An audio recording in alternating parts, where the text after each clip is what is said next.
I'm here to help you today. I know you use this video to fall asleep, so before that, like the video and subscribe to the channel. Also, where are you from and what time are you watching? Now get comfortable and relax. I should have known better than to trust strangers in the woods, but when you've been hiking alone for days, any friendly face seems like a godsend. That's what I told myself when I met them.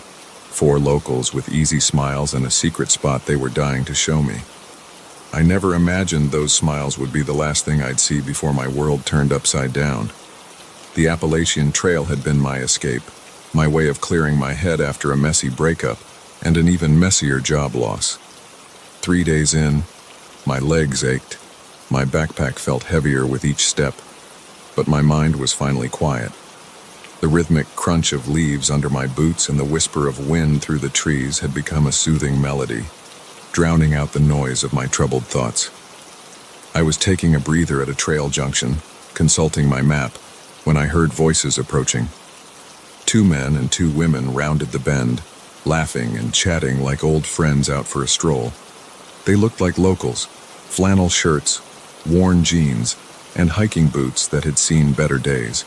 The oldest of the bunch, a man with salt and pepper hair and crow's feet around his eyes, gave me a friendly wave. "Hey there, hiker. Taking on the AT solo, huh?" His voice was warm, with a hint of a southern drawl. I nodded, suddenly aware of how long it had been since I'd spoken to another person. Yeah, just me and the trail. The man introduced himself as Ray and made quick introductions for the others, Mike, Sarah, and Lisa. They asked about my hike, where I was from, the usual small talk. It felt nice, normal even, to chat with people again. "You know," Ray said, leaning in conspiratorially, "if you're looking for a real view, we know a spot just off the trail. Most hikers miss it, 'cause it ain't on the maps." I hesitated. Every instinct told me to stick to the marked trail, to not follow strangers into the woods. But they seemed so genuine, so eager to share their local knowledge. And wasn't this what hiking was about? Discovering hidden gems, experiencing nature off the beaten path? "It's not far," Sarah chimed in, her eyes twinkling. "Maybe half an hour tops. The view of the valley is breathtaking, especially this time of year with the leaves changing." I found myself nodding before I could think better of it. "Sure, why not? Lead the way." We set off, leaving the well-worn trail behind. Ray took the lead, with Mike bringing up the rear. Sarah and Lisa flanked me, chatting amiably about the area's history and pointing out interesting plants along the way. At first, we followed a faint path, barely more than a game trail. But as we pressed deeper into the woods, even that disappeared. The forest grew denser, the canopy above blocking out more and more sunlight. The friendly chatter of the group gradually died down, replaced by the sound of our footsteps and the occasional snap of a twig. I tried to keep track of our route, but the trees all started to look the same, and I lost my sense of direction. A nagging feeling in the pit of my stomach told me something wasn't right. The half-hour mark came and went, and still, we pressed on. The incline grew steeper, the underbrush thicker. My legs burned with the effort, and I had to use my hands to push aside branches that seemed to grab at my clothes. "How much further?" I asked, trying to keep the worry out of my voice. Ray glanced back at me, his earlier warmth replaced by a cool, appraising look. "Not far now. You're not getting tired, are you?" There was something in his tone, a hint of mockery perhaps, that sent a chill down my spine. I forced a smile. "No, just curious." We continued on in silence. I noticed the others had spread out, forming a loose circle around me. Every time I slowed or changed direction slightly, one of them was there, subtly herding me back on course. The realization hit me like a punch to the gut. I was being corralled. My heart began to race, and I felt sweat beating on my forehead despite the cool air. I tried to calm myself, to rationalize the situation. Maybe I was just being paranoid. Maybe the secret spot really was just ahead. But as we entered a small clearing, I knew in my bones that I had made a terrible mistake. There was no breathtaking view, no valley spread out before us, just a small, unremarkable space surrounded by dense forest. Ray stopped and turned to face me, and the others closed ranks, forming a tight circle.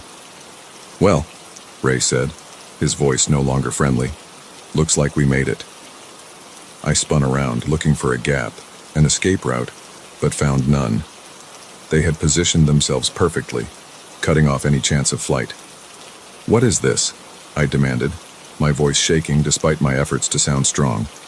"Where's the view you promised?" Mike, who had barely spoken during the hike, let out a low chuckle. "Oh, there's a view all right. Just not the one you were expecting." Sarah stepped closer, her earlier warmth replaced by a predatory gleam in her eyes. "You really shouldn't have come with us," she said, her voice dripping with false sympathy. "But then again, they never learn, do they?" My mind raced, trying to make sense of what was happening. Who were these people? What did they want? The weight of my backpack suddenly felt suffocating, and I shrugged it off, ready to run if I saw even the slightest opening. "Listen," I said, trying to keep my voice steady. "I don't know what's going on here, but I don't want any trouble. Just let me go, and I'll forget this ever happened." Ray stepped forward, closing the distance between us. He was close enough now that I could smell his breath, a mix of coffee and something metallic. "Oh, sweetheart," he said, his voice low and menacing. "Trouble found you the moment you stepped off that trail." In that instant, I knew I had to act or die. With a surge of adrenaline, I swung my backpack as hard as I could, catching Ray square in the chest. He stumbled backward, surprise replacing the smug look on his face. I didn't wait to see their reactions. I ran, crashing through the underbrush. I didn't care about direction or stealth. My only thought was to put as much distance between myself and those people as possible. Branches whipped at my face, roots threatened to trip me, but I kept moving. Behind me, I could hear shouts and the sound of pursuit. They knew these woods, had the advantage of numbers, but I had the desperate energy of someone fighting for their life. I ran until my lungs burned and my legs felt like lead. The sounds of pursuit had faded, but I didn't dare stop. The forest all looked the same, endless trees and undergrowth with no sign of the trail or civilization. As the adrenaline began to wear off, panic set in.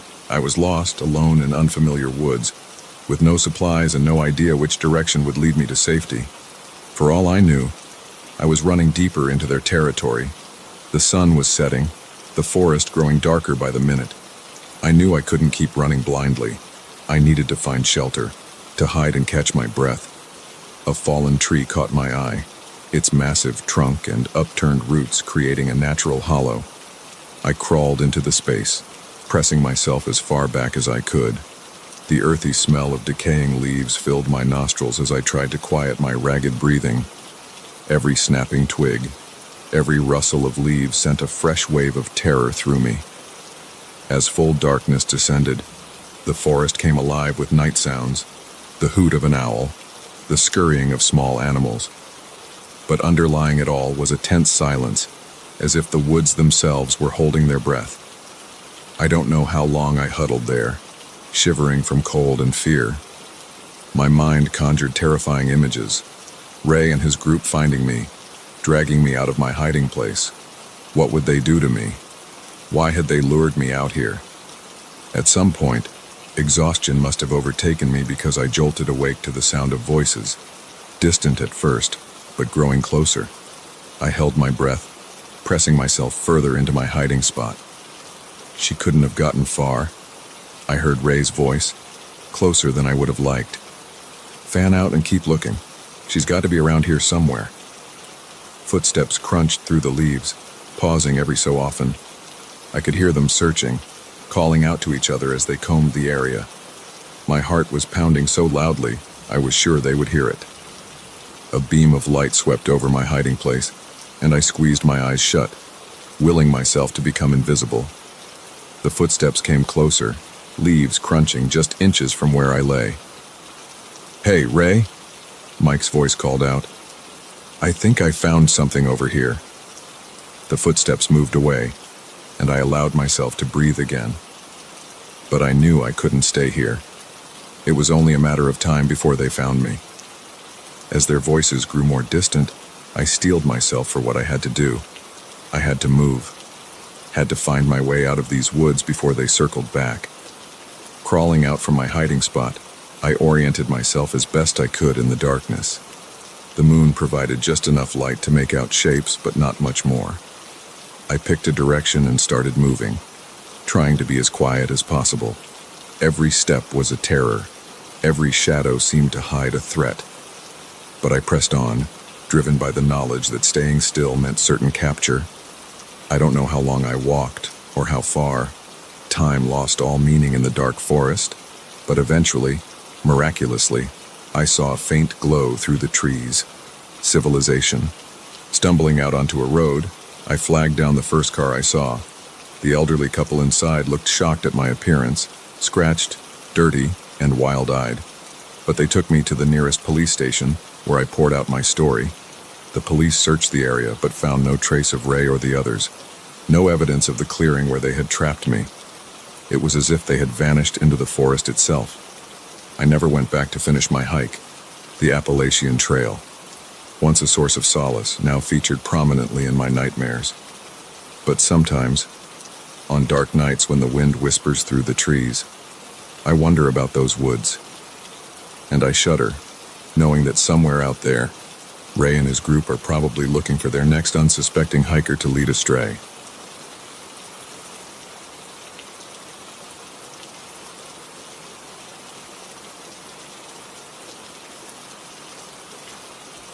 The silence was supposed to be peaceful. Instead, it became a canvas for terror, painting my solitude with brushstrokes of paranoia and dread. What began as a simple weekend getaway spiraled into a nightmare that still haunts me, leaving me to question the very nature of solitude and the unseen forces that lurk in the quiet corners of the world. I had been looking forward to this trip for months. The stress of city life, the constant din of traffic, and the suffocating pressure of deadlines had worn me down to a nub. When I stumbled across the listing for a secluded cabin nestled deep in the woods, it seemed like the perfect escape. No Wi-Fi, no cell service, just me and the great outdoors. A chance to reset, to find myself again in the quiet of nature. The drive up was beautiful, the road winding through dense forests and alongside babbling streams. As I turned onto the gravel driveway leading to the cabin, the trees seemed to close in around me, creating a natural tunnel that led to my weekend sanctuary. The cabin itself was charming in its rustic simplicity. A small, wooden structure with a covered porch. It looked like something out of a storybook. I parked my car, grabbed my bags, and took a deep breath of the crisp, pine-scented air. Already, I could feel the tension in my shoulders starting to ease.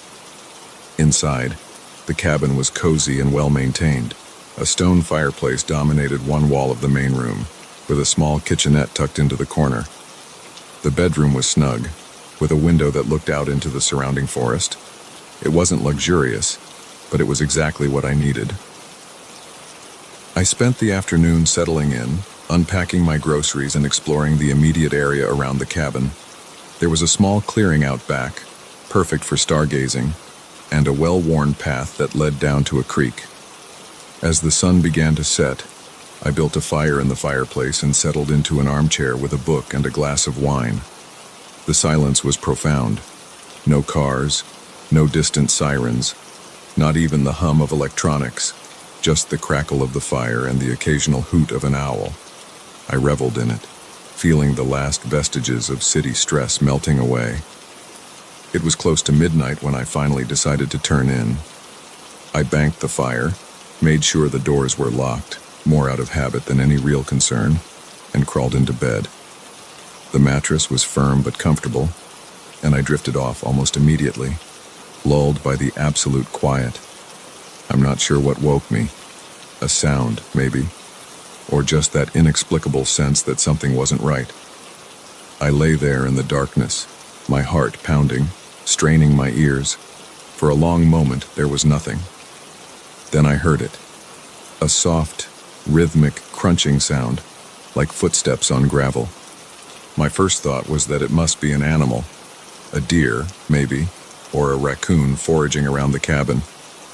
But as I listened, the footsteps seemed too deliberate, too measured to be an animal. They circled the cabin slowly, pausing occasionally before continuing on. I slid out of bed, my bare feet silent on the wooden floor. Moving to the window, I peered out into the darkness. The moon was nearly full, casting a pale light over the clearing, but I couldn't see anyone. The footsteps continued, now on the far side of the cabin. A chill ran down my spine. Who would be out here, in the middle of nowhere, at this hour? I thought about the isolation that had seemed so appealing just hours before. Now, it felt oppressive, dangerous. I crept to the main room, checking the locks on the doors and windows. Everything was secure, just as I had left it. The footsteps completed their circuit of the cabin and fell silent. I stood there in the darkness, barely breathing, waiting for something to happen. Nothing did. After what felt like hours, but was probably only minutes, I convinced myself that I had imagined it all. The unfamiliar sounds of the forest playing tricks on my city-trained ears. I laughed softly at my own paranoia and went back to bed. Morning came, bright and clear. I awoke feeling refreshed, the unsettling events of the night fading like a bad dream in the light of day. I made coffee and decided to enjoy it on the porch, soaking in the beauty of the forest. As I stepped outside, my mug slipped from my fingers, shattering on the wooden planks. There, in the center of the clearing, was a small pile of rocks, 5 or 6 stones, stacked neatly on top of each other. It hadn't been there yesterday. I was sure of it. My mind raced. Had someone been here while I slept? But why leave a pile of rocks? It seemed so odd, so purposeless. I approached it cautiously, half expecting something to jump out at me. But it was just rocks, cold and inert in the morning sun. I spent the rest of the day trying to shake off the uneasy feeling that had settled over me. I hiked down to the creek, splashed in the cold water, and even managed to spot a deer grazing in a distant meadow. By the time evening rolled around, I had almost convinced myself that there was a perfectly reasonable explanation for the rock pile. Maybe the property owner had been by to check on things and decided to indulge in some impromptu rock stacking. As darkness fell, I found myself growing tense again, every creak of the cabin settling. Every rustle of leaves outside seemed magnified. I built another fire, hoping its warm glow would dispel the shadows that seemed to lurk in every corner. I must have dozed off in the armchair because the next thing I knew, I was jolting awake to the sound of knocking. 3 sharp raps on the front door, clear and unmistakable. I froze, my heart leaping into my throat. "Hello?" I called out, my voice embarrassingly shaky. "Who's there?" No answer. Just silence, heavy and oppressive.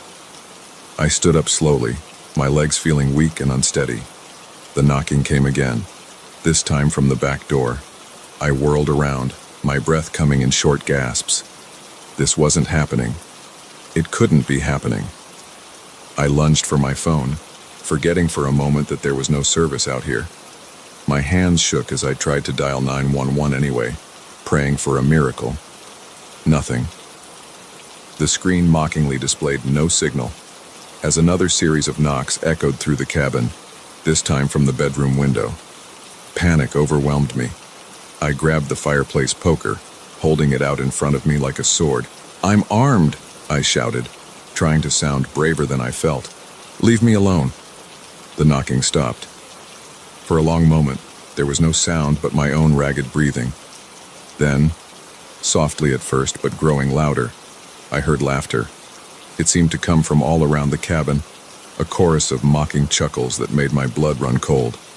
I backed into a corner, the poker clutched to my chest, and waited. The laughter faded, replaced once again by that awful silence. I don't know how long I stood there, every muscle tense. expecting at any moment for the doors to burst open, but nothing happened.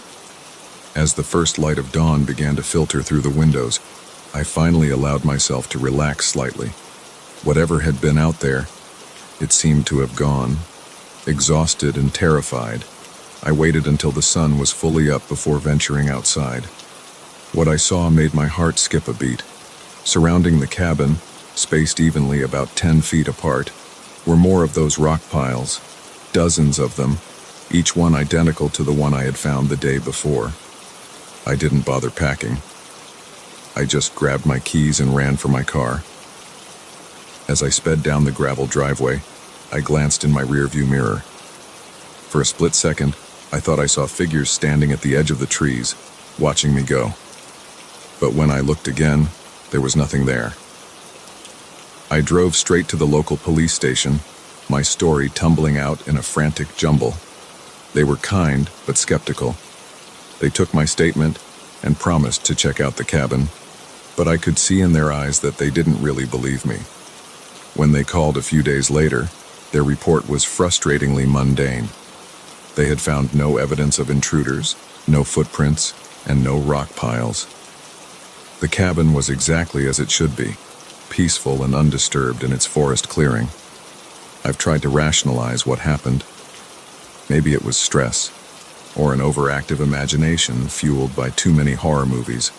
But in my heart, I know what I experienced was real. Something was out there in those woods. Something that toyed with me for reasons I'll never understand. I've never gone back to that cabin, or any cabin for that matter. The peace and solitude I once craved now feel like an invitation to unknown terrors. Sometimes, on quiet nights, I find myself listening for footsteps, for knocking, for that mocking laughter. And I wonder, with a shiver of fear, if whatever was in those woods has followed me home. The rock piles haunt my dreams, a simple arrangement of stones that has become a symbol of an encounter I can neither fully explain nor forget. They stand as silent sentinels in my nightmares, reminding me that sometimes the most terrifying things are those that leave no trace, save for the indelible mark they leave on our psyche.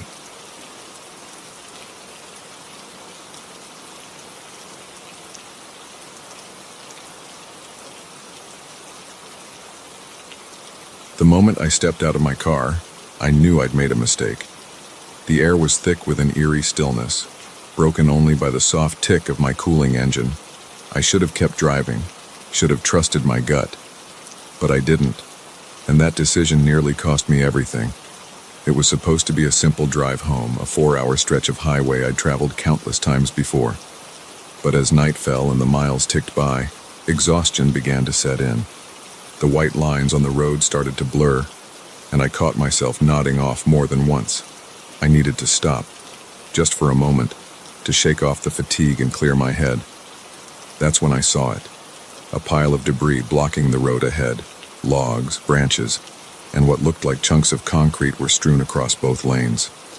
I slowed to a stop, my headlights illuminating the obstacle. It was odd. There hadn't been any construction signs, no warnings of road work, just this sudden, impassable barrier in the middle of nowhere. I put the car in park and stepped out, the gravel crunching under my feet. The night was quiet, almost unnaturally so. No crickets chirping, no distant rumble of traffic. Just the soft whisper of wind through the trees that lined the road. As I approached the debris, something felt off. The arrangement seemed too deliberate, too carefully placed to be the result of a landslide or fallen tree. The logs were stacked, the branches intertwined in a way that spoke of human intervention.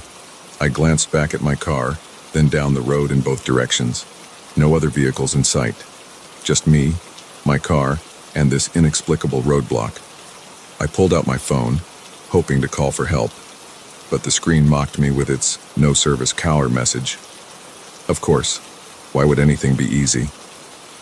I sighed, realizing I'd have to move some of this stuff myself if I wanted to get through. As I bent to grab the end of a log, a flicker of movement caught my eye. There, at the edge of my headlights, reach, was a set of footprints leading off into the woods. My heart skipped a beat. Fresh footprints, the disturbed earth still settling.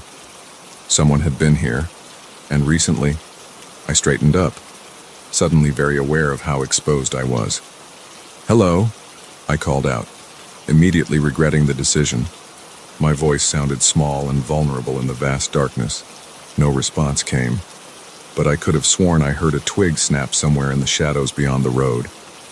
I should have gotten back in my car right then, should have turned around and driven away as fast as I could. But curiosity, that damned human trait, got the better of me. I took a few steps toward the tree line, squinting to see further into the darkness. That's when I heard it, the low rumble of an engine. Relief washed over me.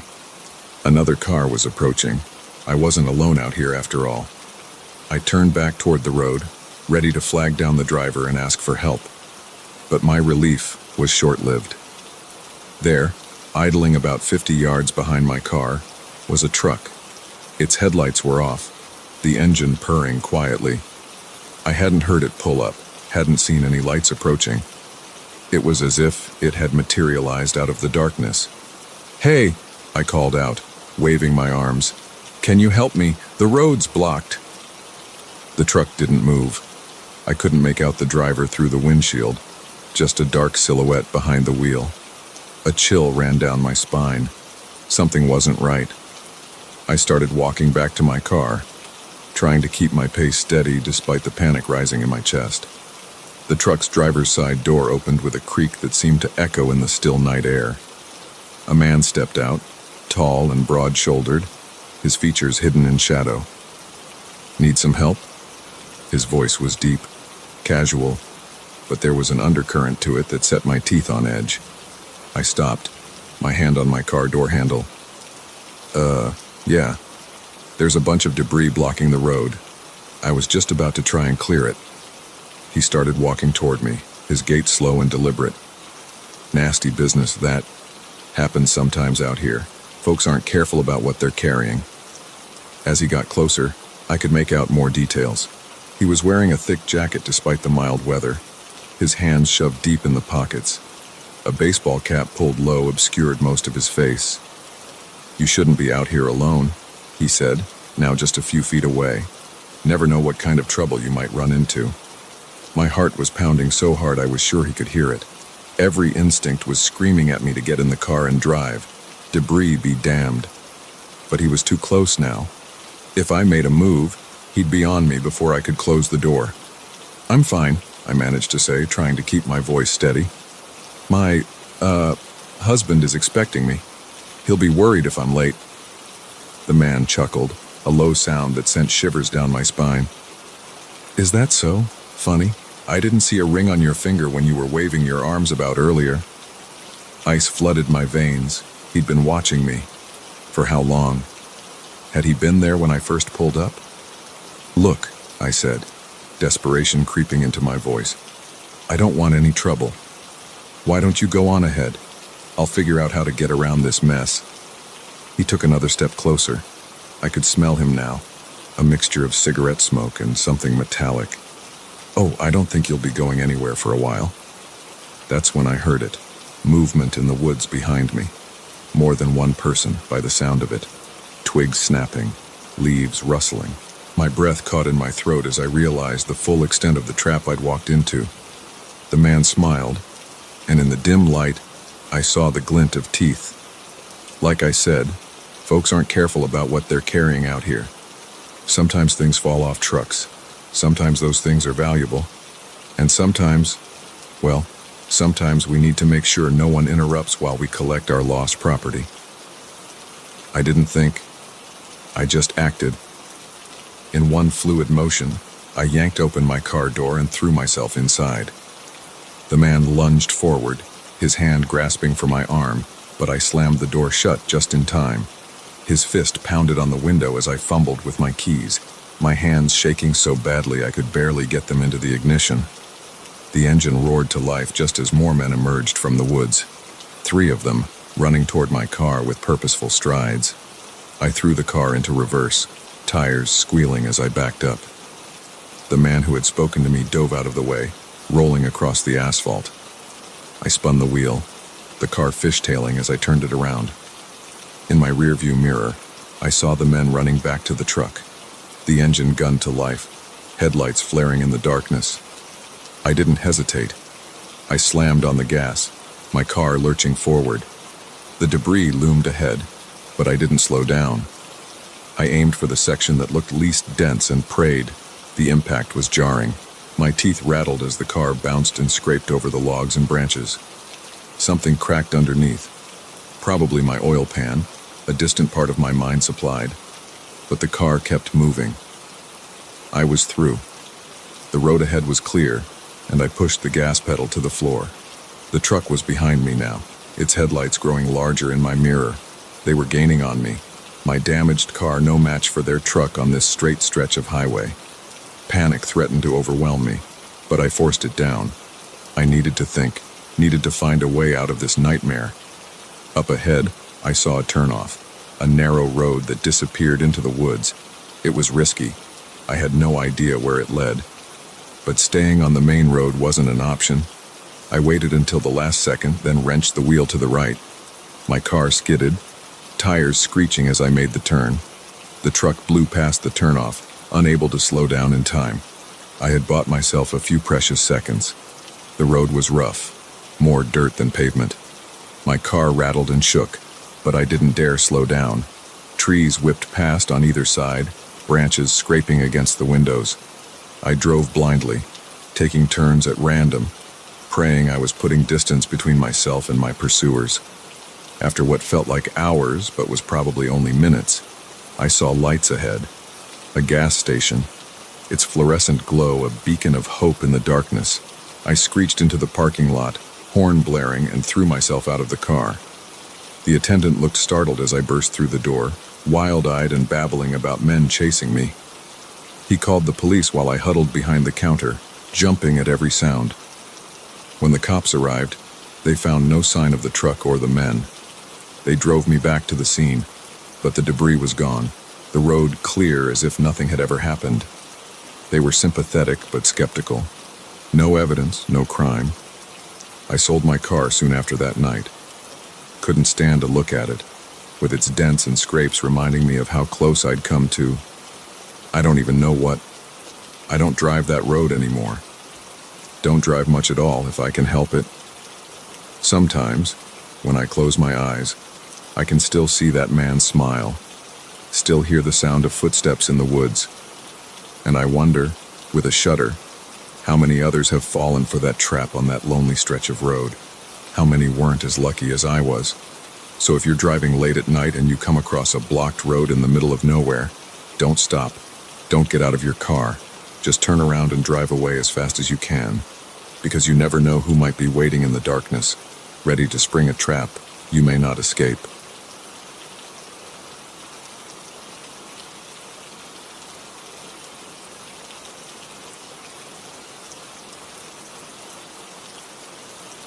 The woods have eyes.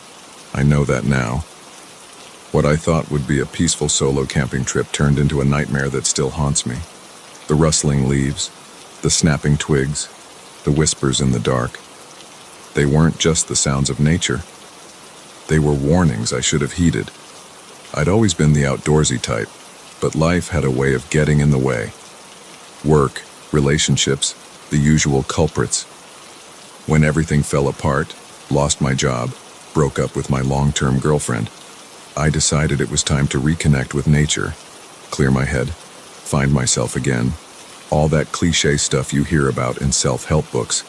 I chose a spot deep in the national forest, miles from the nearest town, the kind of place where you can really feel alone with your thoughts.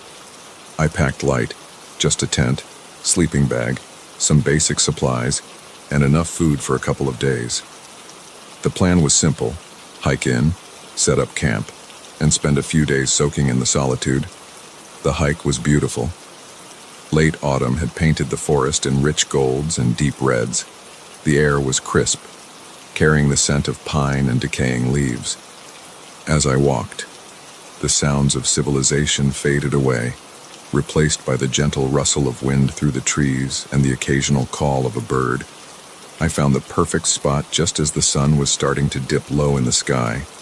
a small clearing near a babbling stream sheltered by towering pines. I set up my tent, gathered some firewood, and settled in for the evening. That first night was everything I'd hoped for.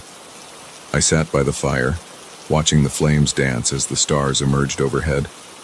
The silence was profound, broken only by the crackle of the fire and the soft gurgle of the stream. For the first time in months, I felt at peace. I must have dozed off by the fire because the next thing I knew, I was jolting awake to complete darkness. The fire had burned down to embers, casting a faint red glow over the clearing. I blinked, disoriented, trying to figure out what had woken me. Then I heard it, a rustling sound, just at the edge of the clearing. My first thought was that it must be an animal, a deer maybe, or a raccoon foraging for food. But as I listened, I realized the sound was too deliberate, too rhythmic to be an animal. Footsteps. Slow, measured footsteps, circling the perimeter of the clearing. My heart began to race. I sat perfectly still, straining my eyes to see into the darkness beyond the dying firelight. The footsteps continued their circuit, never hurrying, never slowing, just a steady, relentless pace. "Hello?" I called out, my voice sounding thin and scared in the night air. "Is someone there?" The footsteps stopped. The silence that followed was oppressive, as if the entire forest was holding its breath. I waited, every muscle tense, for something to happen. Nothing did. After what felt like hours but was probably only minutes, I convinced myself that I had imagined it all. The unfamiliar sounds of the forest playing tricks on my city-trained ears. I laughed softly at my own paranoia and retreated to my tent. Sleep didn't come easily, but eventually, I drifted off. The next morning dawned bright and clear. I stepped out of my tent, stretching and yawning, ready to shake off the unsettling events of the night. That's when I saw it.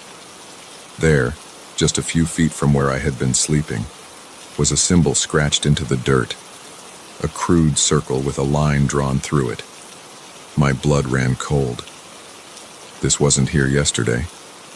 Someone, or something, had been in my camp while I slept.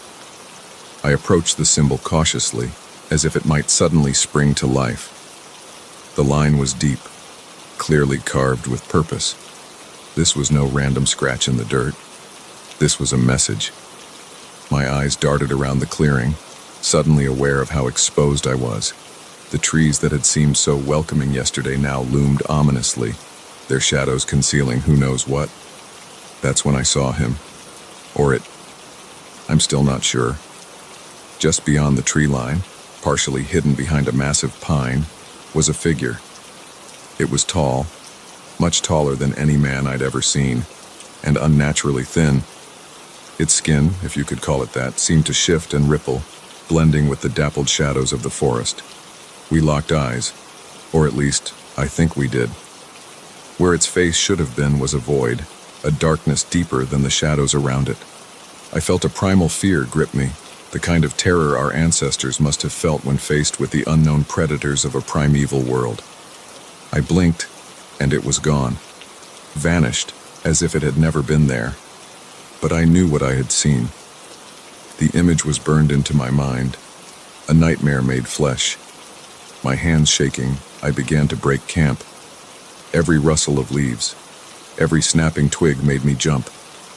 I felt eyes on me, watching from the forest, but every time I looked up, there was nothing there. As I was rolling up my sleeping bag, I heard a whisper, so faint I almost missed it, carried on the breeze like a sigh. "Stay." I froze. The sleeping bag clutched to my chest like a shield. The words seemed to echo in my head, growing louder with each repetition. "Stay, stay, stay." "No," I said aloud, my voice cracking. "No, I'm leaving, right now." I threw my things haphazardly into my backpack, no longer caring about neatness or organization. I just needed to get out of there, to put as much distance between myself and this place as possible.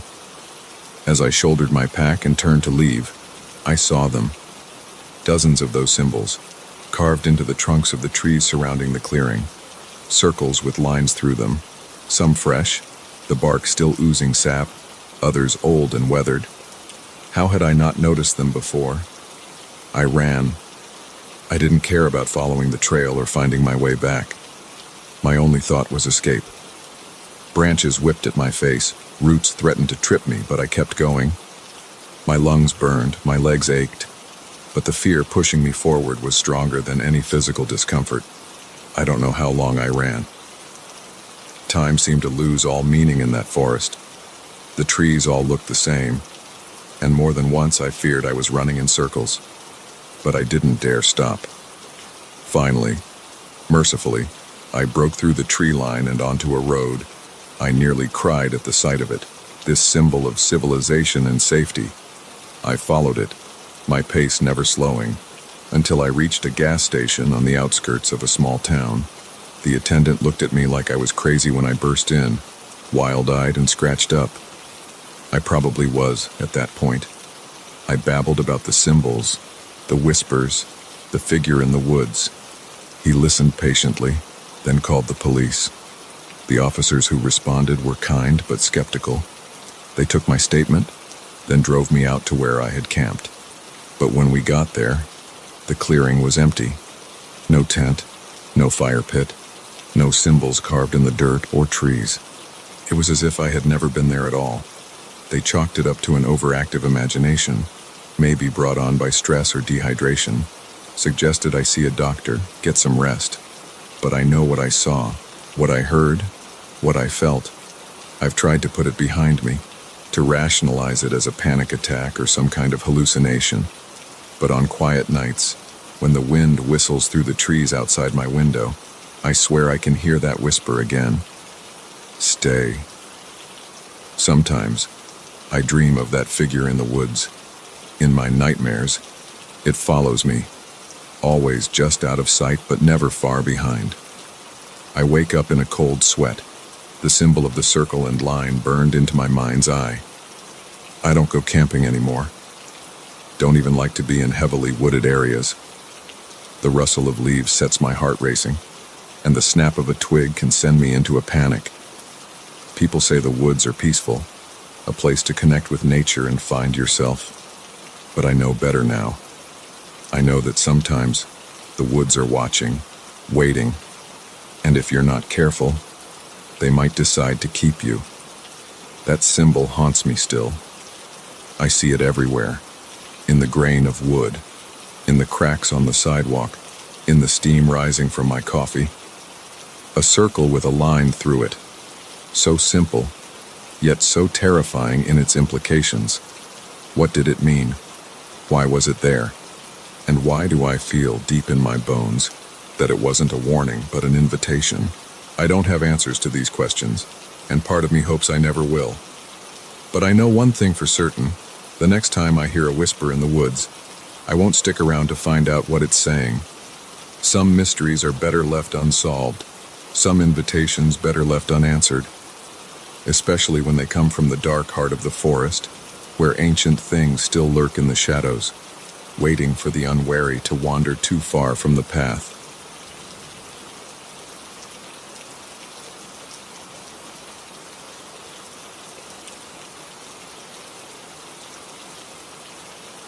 The old man's eyes didn't match his smile. That should have been my first clue. But when you're lost in the woods, cold and hungry, even the strangest shelter can seem like salvation. It wasn't until I was inside, the door locked behind me, that I realized sometimes being lost is safer than being found. I hadn't planned on going off trail. The day had started perfectly. Crisp autumn air, leaves crunching underfoot, and a well-marked path through some of the most beautiful forests I'd ever seen. I'm an experienced hiker, not the type to make rookie mistakes. But somewhere between admiring a particularly stunning vista and trying to get the perfect photo for my Instagram, I lost the trail. At first, I wasn't worried. I had my phone's GPS, a compass, and enough supplies for a day hike. But as the hours wore on and the sun began to dip behind the mountains, a creeping sense of unease settled in my stomach. My phone's battery was dying, and the terrain all looked the same. Endless trees and rocky outcroppings that offered no clue as to which direction I should go. Just as panic was starting to set in, I saw it. A thin trail of smoke rising above the trees in the distance. Where there's smoke, there's fire, and where there's fire, there are people. I quickened my pace, pushing through the underbrush towards what I hoped was salvation. The cabin appeared suddenly, as if it had grown out of the forest itself. It was small and weathered, its wooden walls gray with age. Smoke curled lazily from a stone chimney, and a warm glow spilled from the windows. Relief washed over me. I hurried to the door and knocked, perhaps a bit too eagerly. The door creaked open, and there he stood. An old man, probably in his 70s, with a scraggly white beard and deep-set eyes that seemed to look right through me. He smiled, but something about it felt off, like he was practicing an expression he'd seen but didn't quite understand. "Well, hello there," he said, his voice gravelly but not unkind. "You look a mite lost." I explained my situation, trying not to sound as desperate as I felt. The old man, Jack, he called himself, listened patiently, nodding along. When I finished, he stepped back from the door.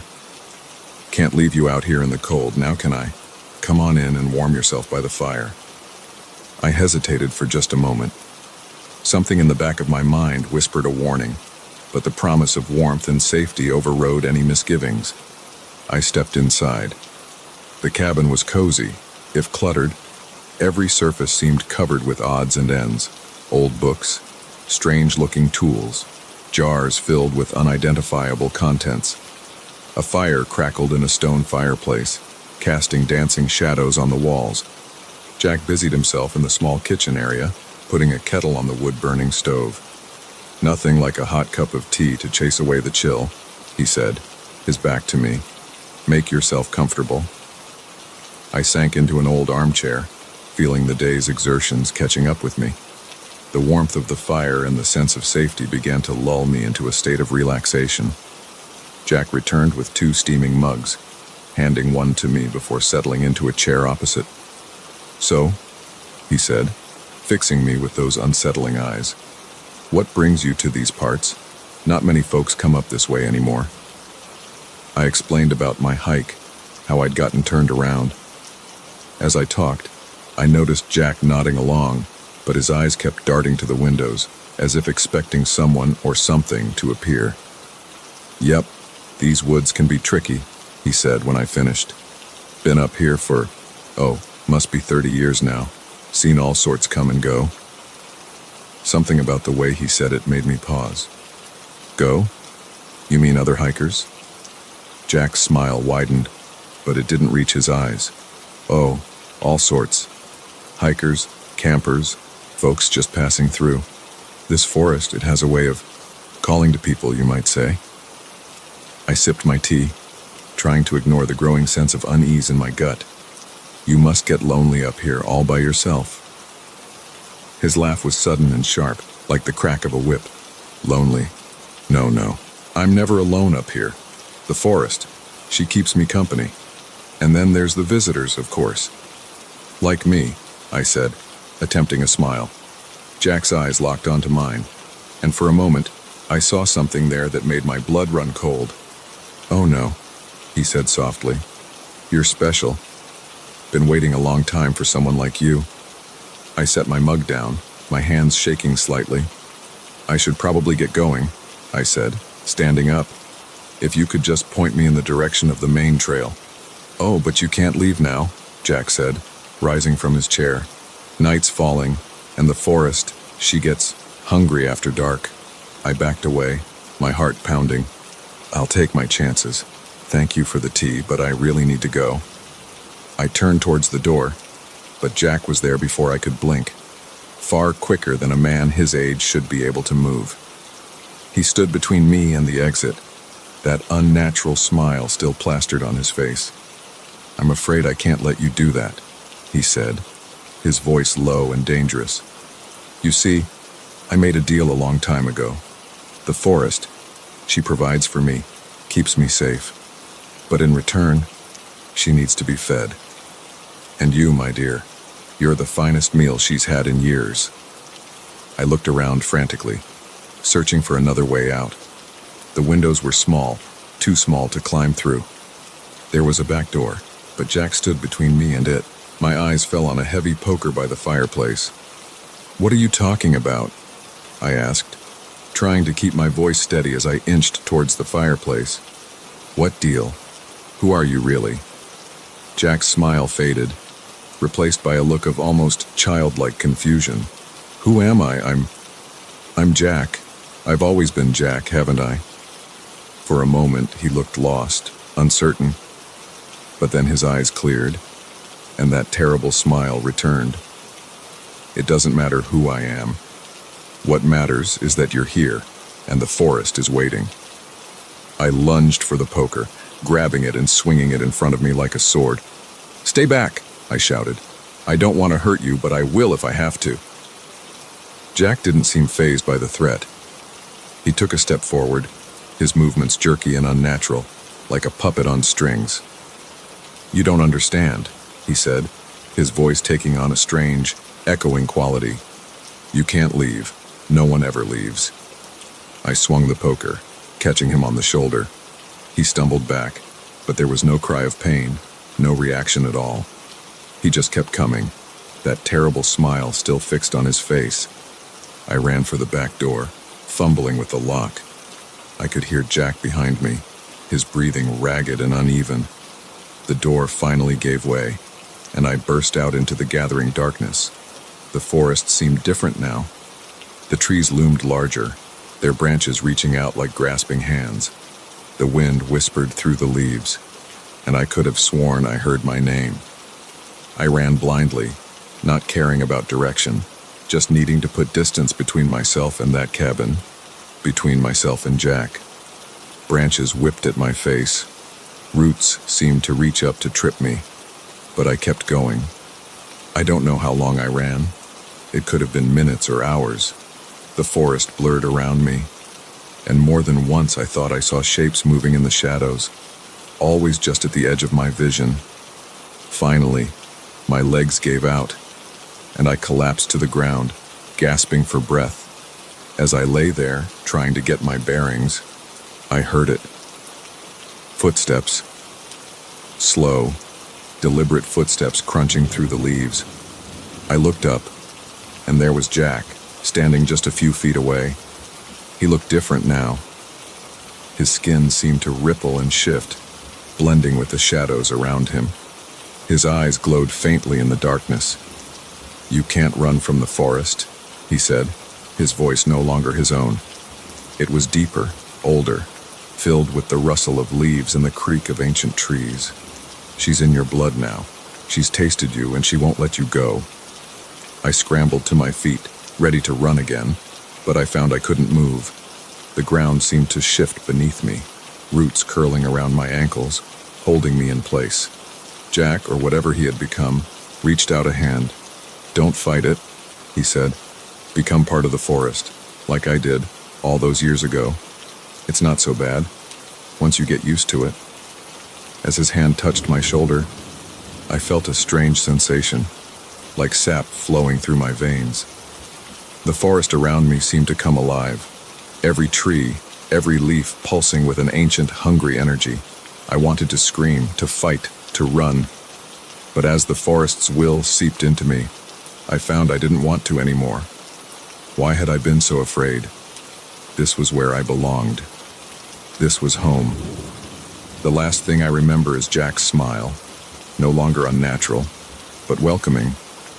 A smile I now understood, and as the forest embraced me, I smiled back. Sometimes, when hikers pass through our woods, I see confusion in their eyes. They look at me, this old man in his cabin, and something tells them they should be afraid. But I just smile and invite them in for tea. After all, the forest is always hungry, and I made a deal a long time ago.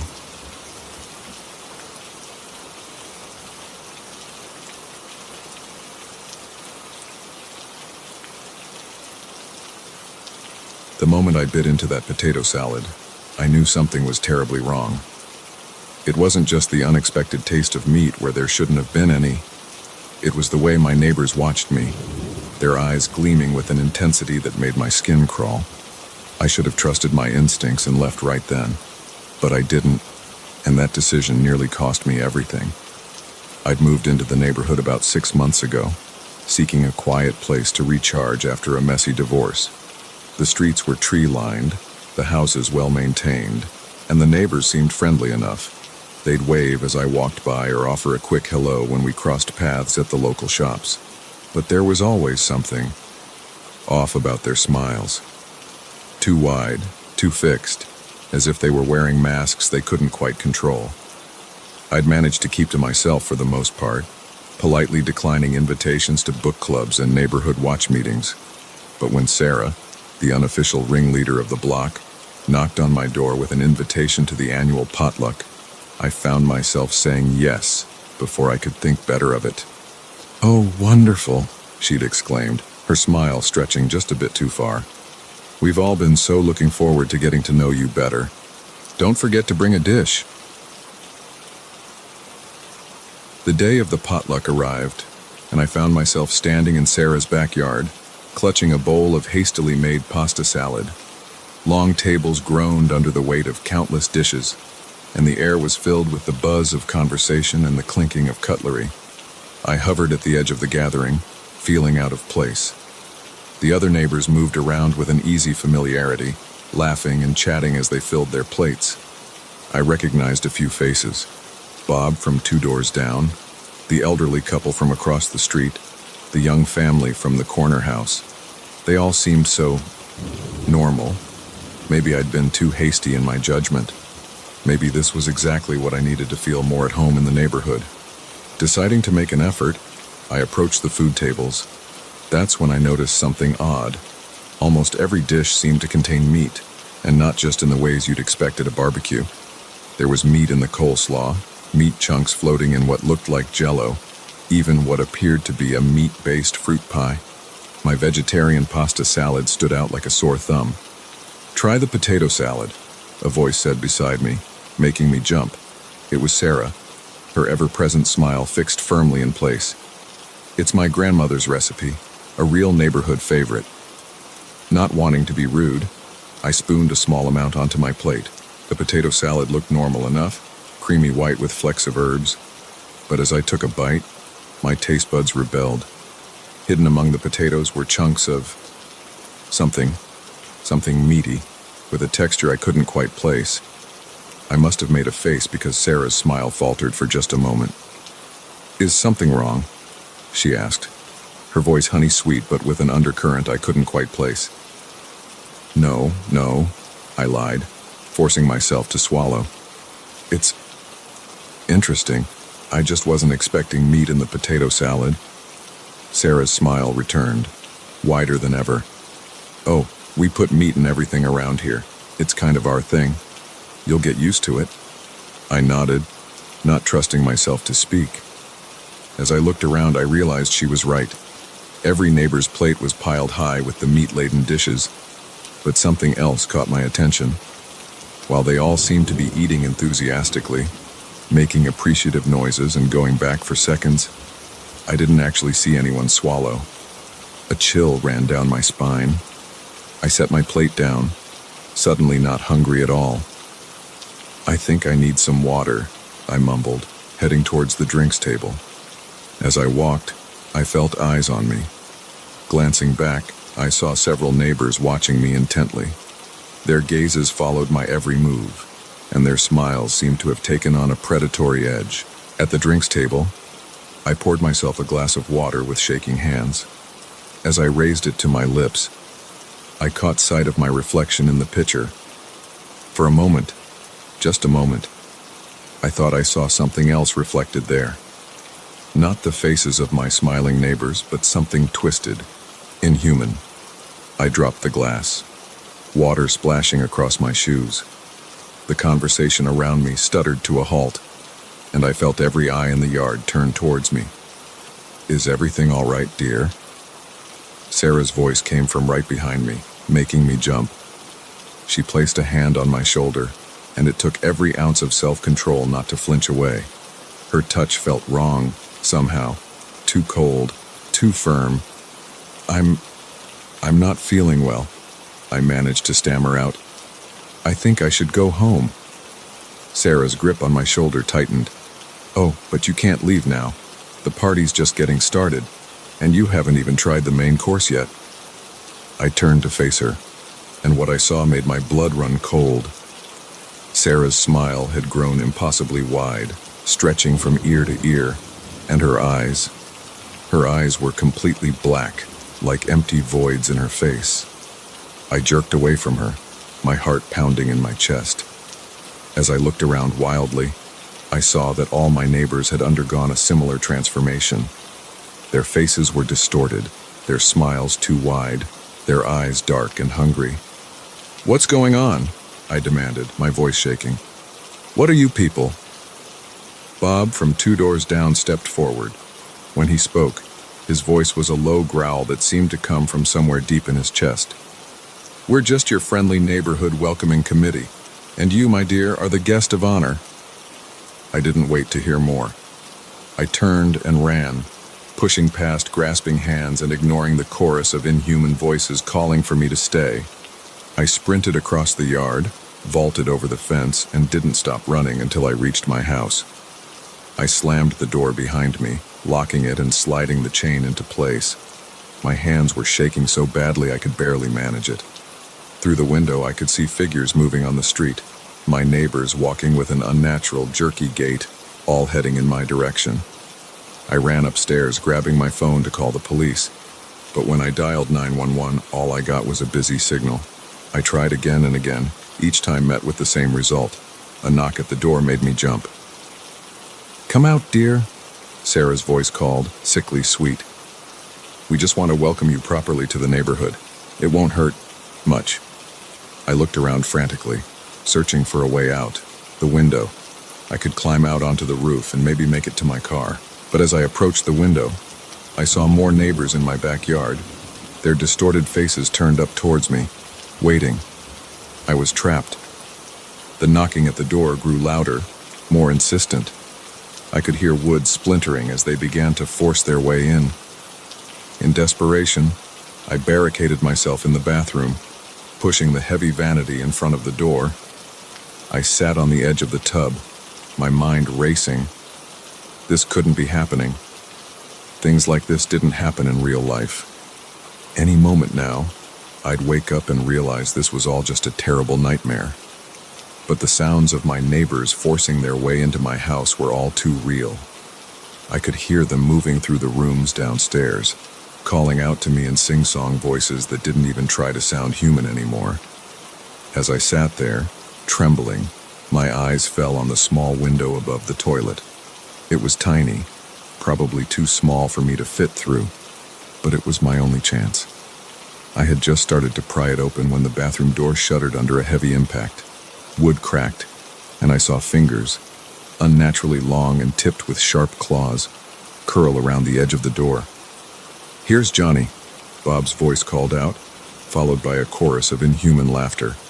In a panic, I squeezed myself through the window, scraping my sides raw in the process. I tumbled onto the roof, rolling dangerously close to the edge before I managed to stop myself. Below me, the yard was full of my neighbors, all looking up at me with those horrible, too wide smiles. But they seemed unwilling or unable to climb up after me. I shuffled along the roof, making my way to the large oak tree that overhung my driveway. With a silent prayer, I leapt, catching a branch and swinging myself down to land heavily on the hood of my car. I didn't hesitate. I jumped into the driver's seat, thanking whatever deity might be listening that I'd left my keys in the car. The engine roared to life and I peeled out of the driveway, sideswiping Bob as he lunged at the car. In my rearview mirror, I could see my neighbors gathered in the street, watching me drive away. They didn't chase, didn't try to follow. They just stood there, smiling those impossible smiles, as if they knew something I didn't. I drove all night, putting as much distance between myself and that neighborhood as I could. I never went back, never reported what happened. Who would believe me? Sometimes, late at night, I still dream of those smiles, of meat where it shouldn't be, of neighbors who aren't quite human, and I wonder how many other neighborhoods out there are just like mine. How many unsuspecting people are sitting down to potlucks, not realizing they're the main course. So, if you ever move to a new neighborhood and get invited to a potluck, pay attention to what's on the menu, and if everything seems to have meat in it, even the things that shouldn't, run, and don't look back.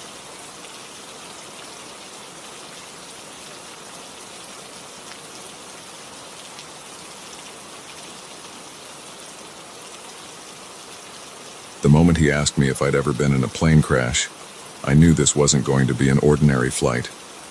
But I had no idea just how dark and twisted our conversation would become, or how those hours trapped next to a stranger would change me forever. I'd booked the red-eye flight from New York to Los Angeles on a whim, a last-minute business trip that couldn't wait for a more reasonable hour. The airport was quiet when I arrived, just a handful of sleepy travelers shuffling through security. I grabbed a coffee, hoping the caffeine would keep me alert enough to get some work done on the flight. Boarding was quick and efficient. The plane was one of those smaller models, just 2 seats on each side of the aisle. I found my window seat and settled in, pulling out my laptop and headphones.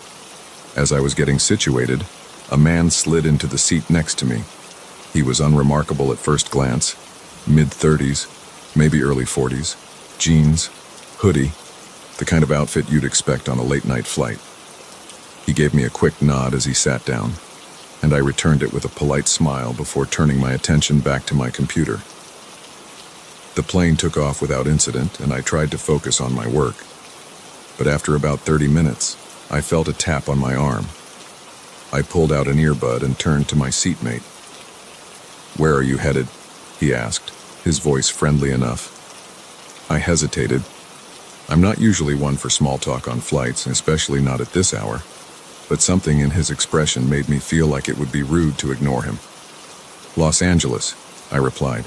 "Business trip." He nodded, seeming genuinely interested. "Do you fly often?" "Sometimes," I said, hoping my short answers would discourage further conversation. He leaned in slightly, his eyes fixed on mine. "You ever been in a crash?" The question caught me off guard. It wasn't the usual airplane small talk. I felt a slight chill run down my spine. "No," I said flatly, turning back to my laptop. He chuckled, a low sound that made me uncomfortable. "You ever wonder what it'd feel like?" I stared at him, unsure how to respond. His eyes were bright, almost fevered, and his smile didn't quite reach them. "Not really," I managed to say, my mouth suddenly dry. He leaned back in his seat, but his eyes never left my face. "I think about it sometimes. You know, how fast it would all happen, if you'd even feel it." I shifted uncomfortably in my seat, looking around for a flight attendant. But the cabin was dark, most passengers asleep or absorbed in their own worlds. "I'm sure it's not something we need to worry about," I said, trying to keep my voice steady. "Flying is statistically very safe." He laughed again, that same unsettling chuckle. "Statistics don't mean much when you're plummeting from 30,000 feet, do they?" I didn't respond, instead putting my earbud back in and staring intently at my screen. But I couldn't focus on the words in front of me. My heart was racing, and I could feel his eyes on me. After a few minutes, I felt another tap on my arm. Against my better judgment, I turned to look at him. "You ever think about what people are really like?" he asked, his voice low, almost conspiratorial. "What do you mean?" I asked, despite myself. He leaned in closer, and I could smell his breath, a mix of coffee and something metallic. "You know, what they're hiding. Their secrets, the dark stuff." I swallowed hard, my mouth suddenly bone dry. I don't really think about that kind of thing." His eyes gleamed in the dim cabin light. "Everyone's got something. A secret. Something dark they don't want the world to know." I shifted away from him as much as my seat would allow. Look, I really need to get some work done. What's yours? He interrupted, his voice barely above a whisper. I don't have any dark secrets, I said, trying to sound firm but hearing the tremor in my voice. He smiled, a slow, creeping thing that made my skin crawl. Everyone does. Maybe you just don't know yours yet. I pressed the call button, praying for a flight attendant to appear. But no one came. You know, he continued, seemingly oblivious to my discomfort. In a crash, all those secrets would come out. In those last moments, when you know it's all over, what would you confess? I stood up abruptly, nearly knocking my laptop to the floor. I need to use the restroom, I mumbled, not meeting his eyes. As I squeezed past him, I felt his hand brush against my leg. It could have been an accident. The space was tight after all. But something about the touch felt deliberate, invasive. In the tiny airplane bathroom, I splashed cold water on my face, trying to calm my racing heart. I stared at my reflection in the mirror, seeing the fear in my own eyes. This was ridiculous. He was just a weird guy making inappropriate conversation. Nothing to be afraid of.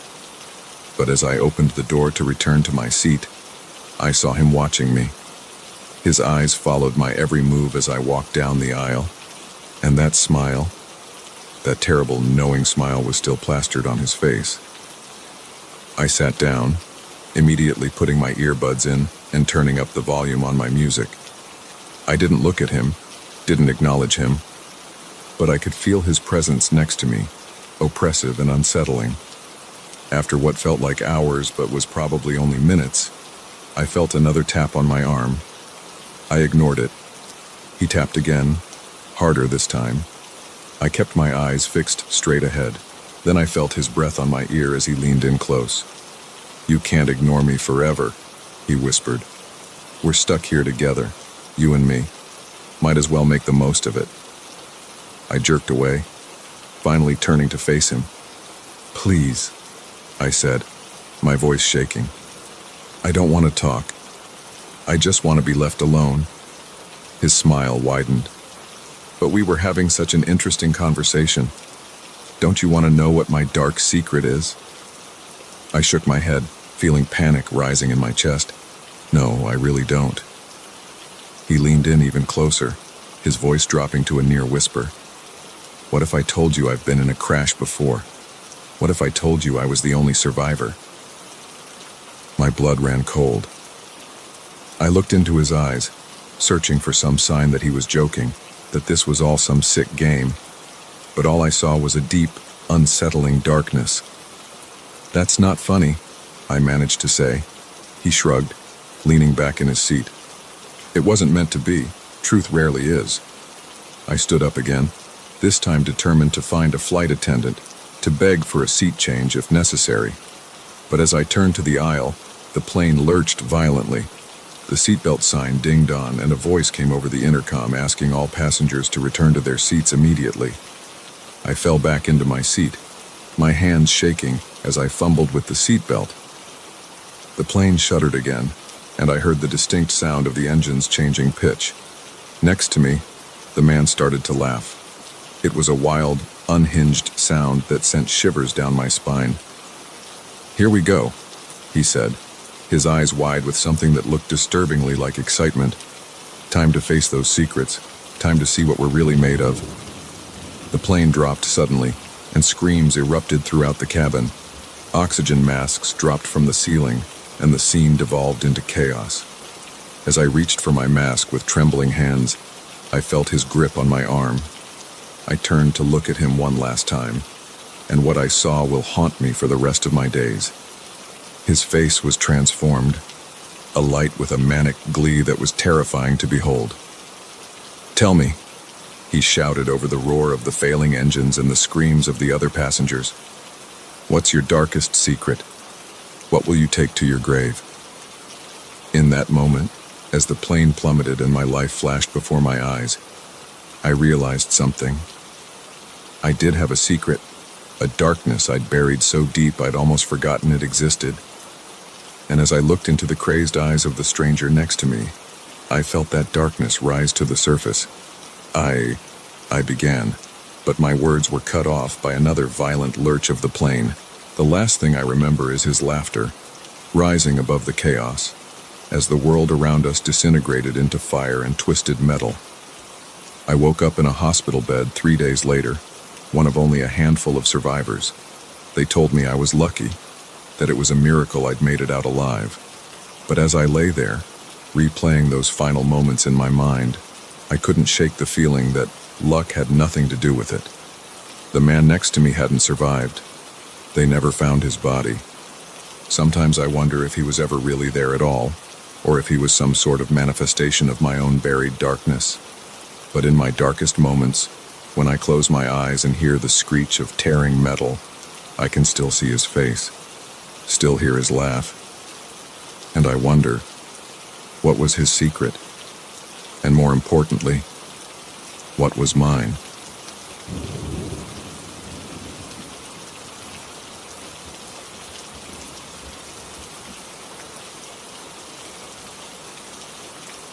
The moment I saw him standing in my kitchen, stirring a cup of coffee he'd made in my own mug, I knew my life would never be the same.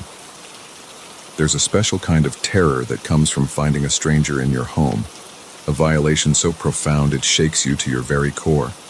But nothing could have prepared me for the nightmare that was about to unfold. It had been a long day at work, one of those soul-crushing shifts where everything that could go wrong did. By the time I pulled into my apartment complex, all I wanted was a hot shower, a glass of wine, and the mind-numbing comfort of reality TV. I trudged up the stairs, fumbling with my keys, my mind already on the leftover pizza waiting in my fridge. I should have noticed something was off the moment I opened the door. There was a stillness in the air, a quiet that felt wrong somehow. But I was too tired, too caught up in my own thoughts to pay attention to that nagging feeling in the back of my mind. I tossed my keys on the little table by the door, kicked off my shoes, and headed towards the kitchen. That's when I saw him. He was standing at my counter, his back to me, stirring a mug of what smelled like coffee. For a split second, my brain refused to process what I was seeing. This had to be a mistake. Maybe I'd walked into the wrong apartment, but no. There was the tacky fruit bowl my mom had given me, the magnets on the fridge spelling out sarcastic messages. Before I could react, before I could run or scream or do any of the things you're supposed to do when you find an intruder in your home, he turned around. "Hey there," he said, his voice calm and friendly, as if this was the most normal thing in the world. "You're home early." I stood frozen in the doorway, my heart pounding so hard I could feel it in my throat. He was older than me, probably in his late 40s, with salt and pepper hair and the kind of face you'd expect to see on a kindly uncle. But his eyes, there was something off about his eyes. They didn't match the easy smile on his face. Who are you?" I managed to stammer out, my hand still on the doorknob, ready to bolt. He chuckled, taking a sip from the mug. My mug, I realized with a jolt. "I could ask you the same thing," he said. "But I won't. I already know." A chill ran down my spine. "What do you mean, you know? This is my apartment. You shouldn't be here." He set the mug down, his movements deliberate and unhurried. "Is it, though? Are you sure about that?" I felt like I was in some kind of twisted dream. Nothing made sense. "Of course I'm sure," I said, my voice rising. "I've lived here for 3 years. You need to leave. Now." His smile never wavered, but something changed in his eyes. A hardness, a glint of something dangerous. 3 years, huh? That's cute." My hand was shaking on the doorknob. I needed to run, to get out of there and call the police. But my feet felt rooted to the spot. "Look," I said, trying to keep my voice steady. "I don't know who you are or how you got in here, but you need to go. I'm calling the police." I reached for my phone, but he was faster. In 2 quick strides, he crossed the kitchen and was standing in front of me.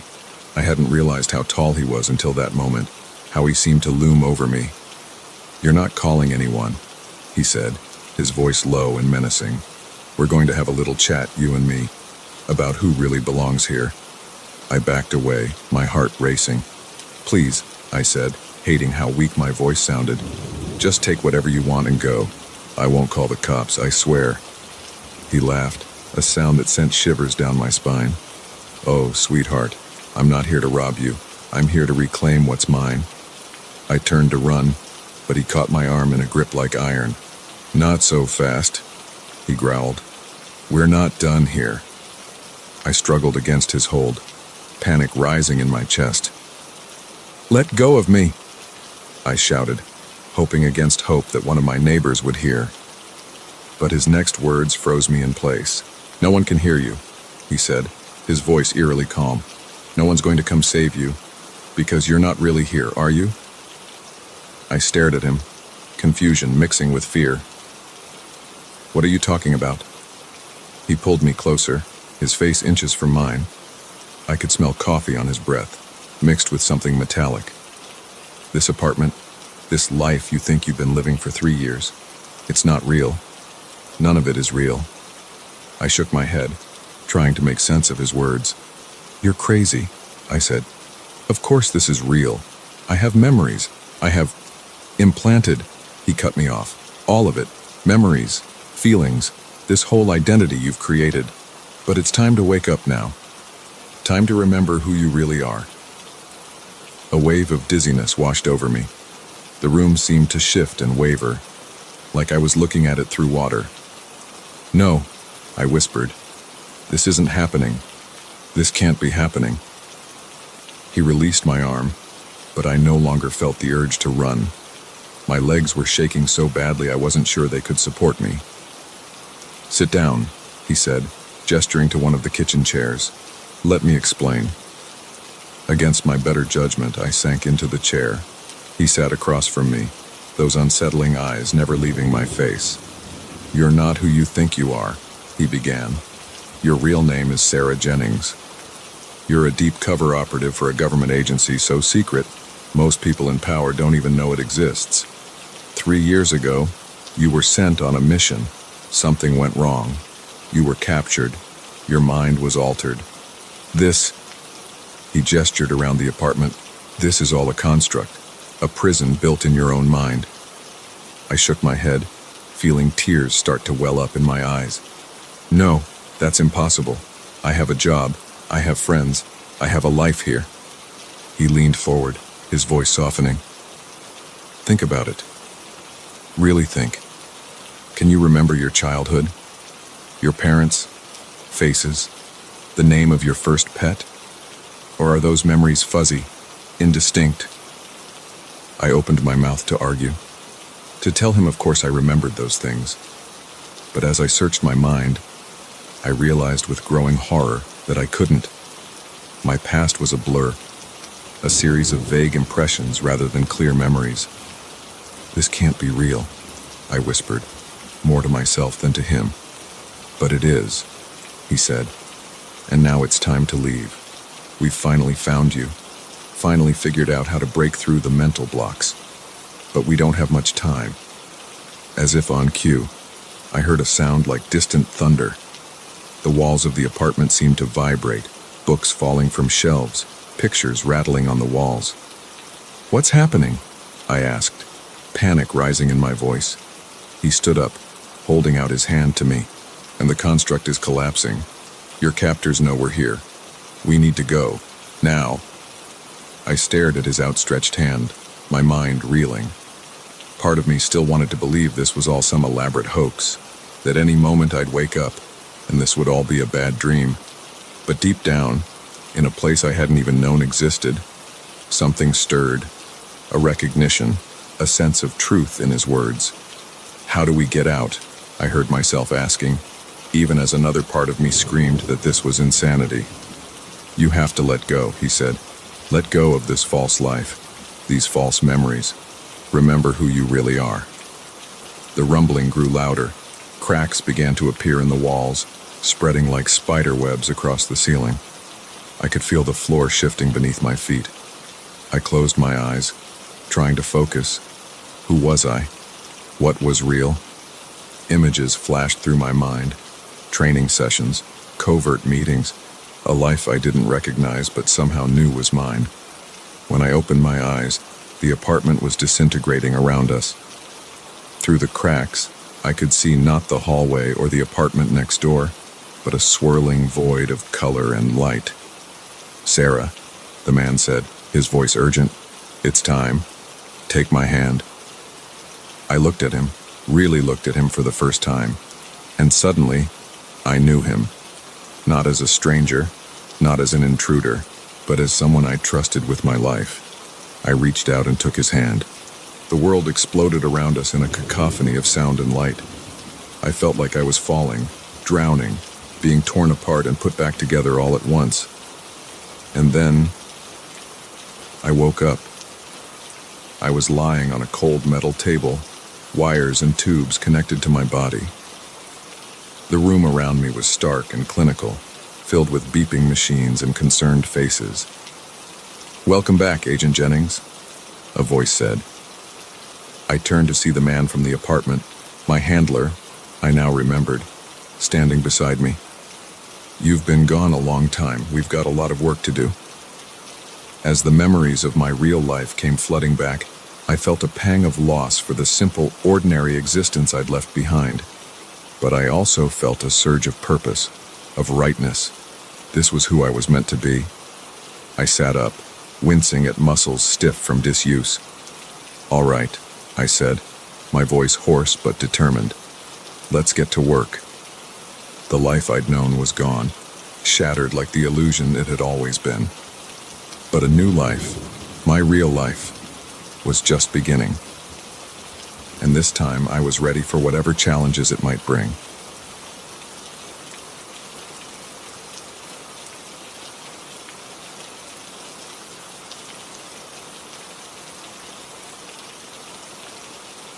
One second she was there, her yellow jacket a bright spot in the sea of green and brown.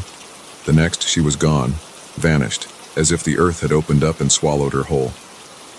I've replayed that moment 1,000 times in my head, searching for something I might have missed, some clue that could explain how my 5-year-old daughter could disappear in broad daylight. But all I'm left with is the gut-wrenching knowledge that I looked away for just a moment, and in that moment, everything changed. It was supposed to be a normal day at the park. Lily and I had been coming here since she was a baby. It was our special place, a sprawling green oasis in the heart of the city with winding paths, a duck pond, and a playground that Lily adored. We knew every inch of this park, or so I thought. The day had started like any other. Lily was excited, chattering away about feeding the ducks and going on the swings. I packed a small bag with snacks, her favorite stuffed rabbit, and some bread for the ducks. As we walked to the park, Lily skipped ahead, her yellow jacket, a birthday gift from her grandmother, making her easy to spot even when she got a little too far ahead. We arrived at the park just after lunch. It was a beautiful day, warm for early autumn, and the park was bustling with people. Families picnicking on the grass, joggers on the paths, older folks feeding the ducks. Lily immediately wanted to go to the playground, so we made our way there, her small hand clasped in mine. At the playground, Lily ran from one piece of equipment to another, her energy seemingly boundless.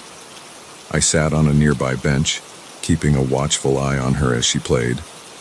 Other parents were doing the same, and there was a general atmosphere of relaxed enjoyment. After about an hour, Lily came running up to me, her cheeks flushed with exertion. "Mommy, can we feed the ducks now?" she asked, her eyes wide with excitement. "Of course, sweetheart," I said, standing up and gathering our things. "Let's go." We walked hand in hand to the pond, Lily skipping every few steps. When we reached the water's edge, a group of ducks swam over, clearly used to being fed by visitors. Lily giggled as they quacked and jostled for position. I pulled out the bag of bread and handed Lily a piece. "Remember," I said, "small pieces so they don't choke." Lily nodded solemnly, tearing the bread into tiny bits and tossing them to the eager ducks. Her laughter echoed across the water as the ducks dove for the bread, creating ripples that spread out in concentric circles. We stood there for a while, Lily entranced by the ducks and me content to watch her joy. It was a perfect moment. One of those times when you wish you could freeze frame your life and stay there forever. But life doesn't work that way. My phone buzzed in my pocket. I pulled it out, seeing a text from my boss about an urgent work matter. I sighed, knowing I needed to respond but not wanting to take my attention away from Lily. "Sweetheart," I said, "Mommy needs to answer this message real quick. Stay right here where I can see you, okay?" Lily nodded, her attention still focused on the ducks. I stepped back a few paces, my eyes still on her as I began to type out a response. It was a complex issue, requiring more of my attention than I'd anticipated. I found myself rereading the message, formulating a careful reply. It couldn't have been more than a minute, maybe 2 at most. But when I looked up from my phone, Lily was gone. At first, I wasn't worried. Lily had a habit of wandering a few steps away, distracted by a butterfly or an interesting leaf. I scanned the immediate area, expecting to see her yellow jacket bobbing along the water's edge. Nothing. "Lily," I called out, my voice calm but with an edge of concern. No response. I walked along the shore, my eyes darting back and forth, searching for that familiar splash of yellow. My heart began to beat faster as I realized she wasn't anywhere near the pond. "Lily!" I called again, louder this time. A few nearby people looked up, registering the panic in my voice. I spun around, my eyes frantically searching every direction. The playground was empty. The picnic area was full of strangers. No sign of Lily anywhere. The panic that had been building in my chest exploded. "Lily!" I screamed, my voice echoing across the park. People stopped what they were doing, turning to look at the crazy woman yelling at the top of her lungs. I ran back to the playground, hoping against hope that she had returned there. Empty swings creaked in the breeze, mocking me with their emptiness. I checked under the slide, behind the bushes, anywhere a small child might hide. Nothing. By now, other people in the park had realized something was wrong. A young couple approached me, concern etched on their faces. "Are you okay?" the woman asked. "What's wrong?" "My daughter," I gasped, struggling to breathe through the panic. "She's missing. She was just here, and now she's gone. She's 5 years old, wearing a yellow jacket. Please, have you seen her?" They shook their heads, but immediately offered to help search.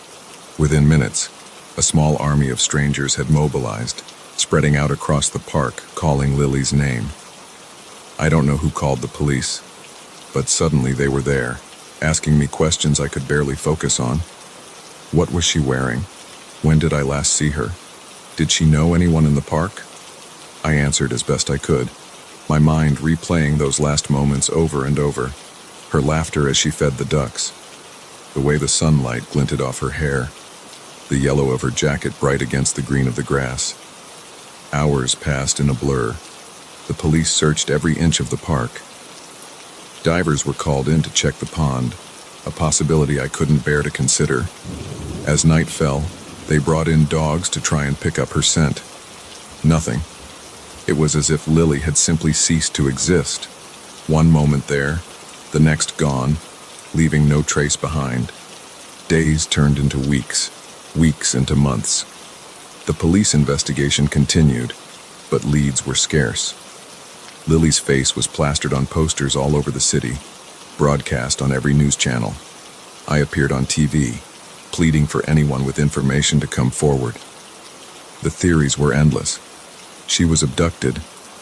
She wandered off and got lost. She fell into the pond and the divers somehow missed her.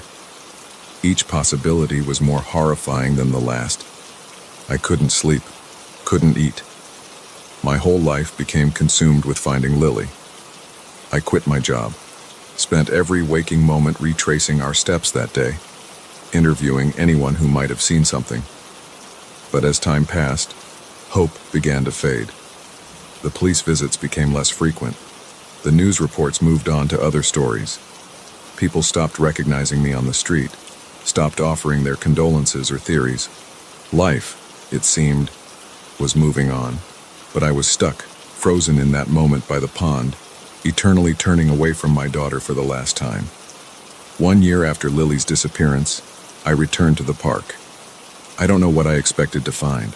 Some clue overlooked, some evidence that had been missed. Or maybe I just needed to be in the place where I last saw her, to feel close to her again.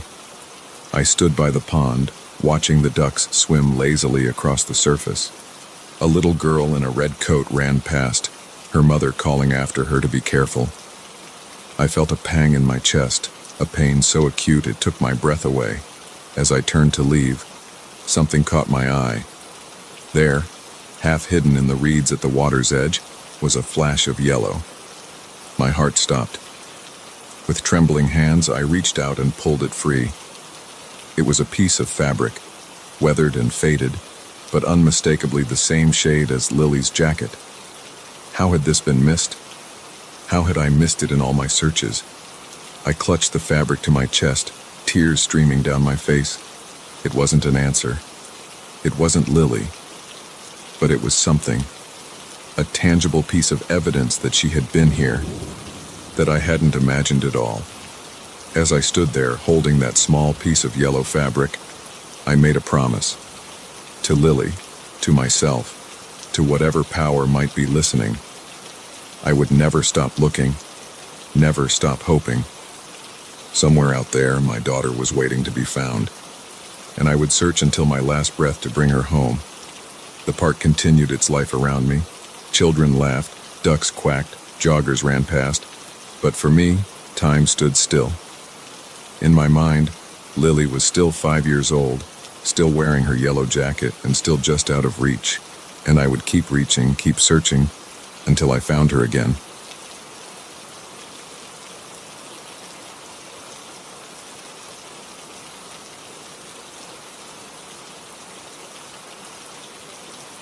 Have you ever felt the weight of 1,000 eyes boring into the back of your skull? I have. For miles upon miles of empty highway, with nothing but darkness ahead and a pair of headlights behind, I felt it. Those lights weren't just following me. They were hunting me. And as the night wore on, I began to realize that this wasn't just a case of paranoia. This was something far more sinister. It had been a long day.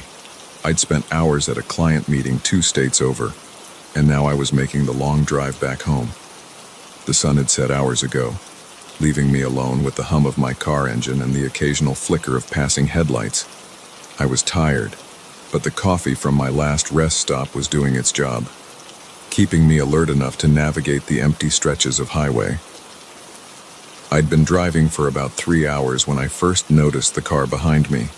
At first, I didn't think much of it. It's not unusual to have company on a long drive, even at this hour. But as the miles ticked by, I realized that this car had been with me for an unusually long time. I checked my rearview mirror again.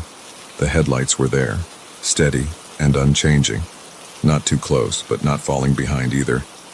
Just there. Always there. I tried to shake off the unease creeping up my spine. It was probably nothing. Maybe they were heading to the same city I was. Maybe they were just as tired as I was and were using my taillights as a guide through the darkness. But then I noticed something odd. I was going exactly the speed limit, not wanting to risk a ticket this far from home. The car behind me matched my speed perfectly. When I sped up slightly to pass a slow-moving truck, they sped up too. When I slowed back down, so did they. My heart rate picked up a notch. This wasn't normal. No one drives like that, maintaining the exact same distance for this long. I decided to test my theory. I slowed down significantly, dropping well below the speed limit. The car behind me slowed too, maintaining that same, maddeningly consistent gap. Okay, I thought, trying to keep my breathing steady. Maybe they're just really cautious drivers. I'll speed up, and they'll probably fall behind. I pressed down on the accelerator, pushing my speed well above the limit. The scenery blurred as I raced down the empty highway. For a moment, I felt a surge of relief as the headlights in my mirror seemed to shrink. But it was short-lived.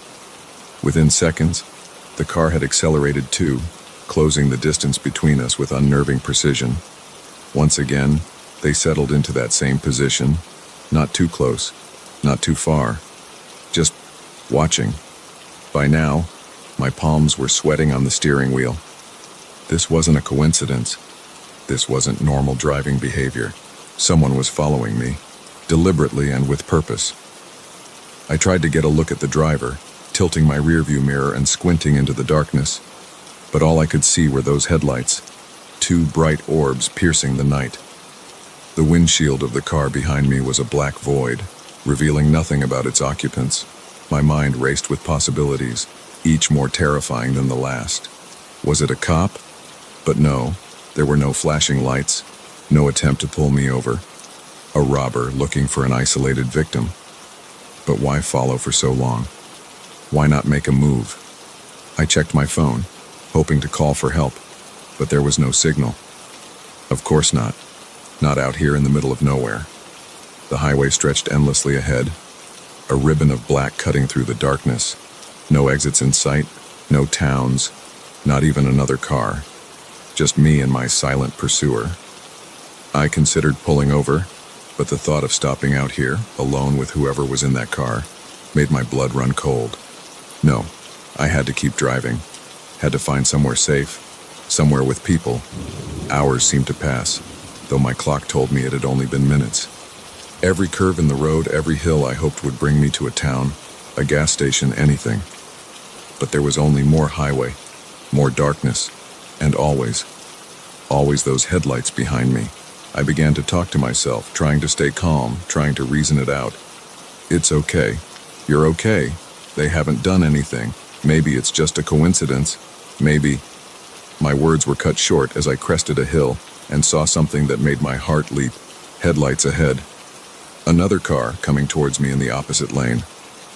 For a moment, I felt a surge of relief. I wasn't alone out here after all. But as the car approached, an idea struck me. A crazy, dangerous idea.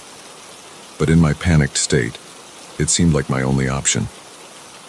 As the oncoming car drew near, I took a deep breath, gripped the steering wheel tight, and did something I'd never done before.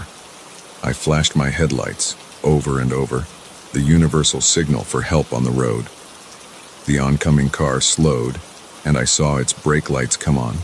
My pursuer, caught off guard by this unexpected move, fell back slightly. I pulled over to the shoulder, my heart pounding so hard I could feel it in my throat. The other car pulled over too, a little ahead of me.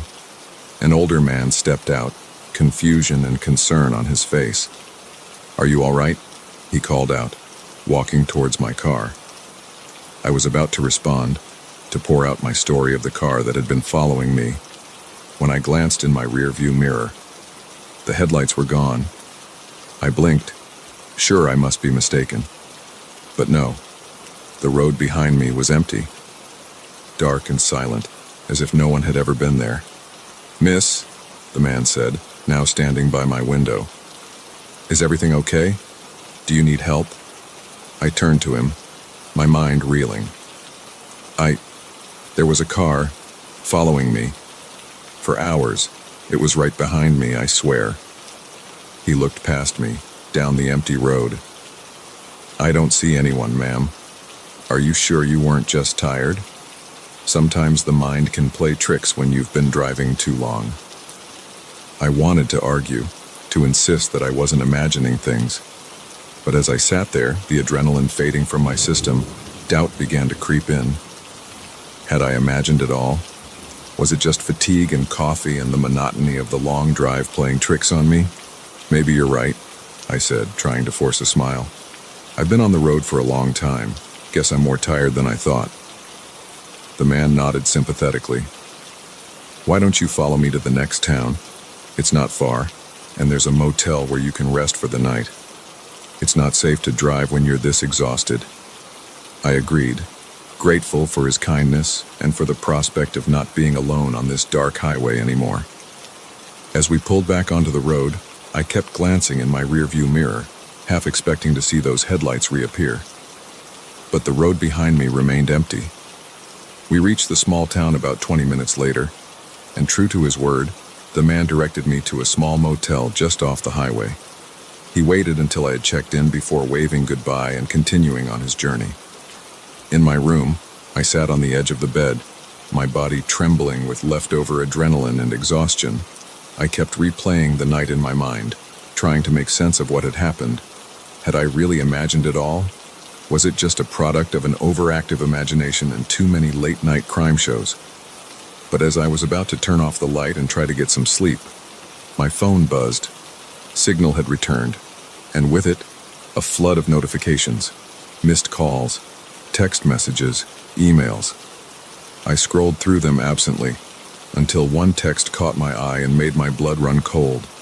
It was from an unknown number, sent just minutes ago. "You got lucky tonight. Sleep tight. See you on the road." I stared at the message, my hands shaking so badly I nearly dropped the phone. It hadn't been my imagination. Someone had been following me.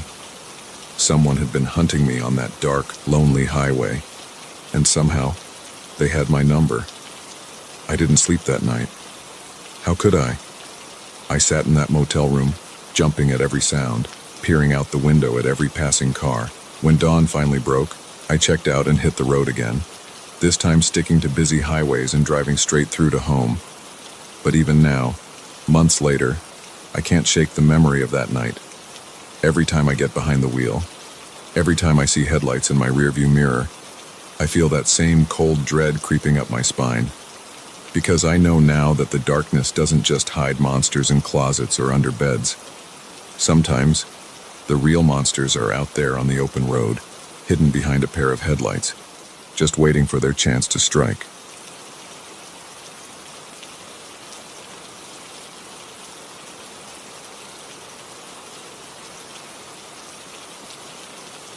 Exhaustion can play tricks on your mind, but it can't unlock a door you know you've locked.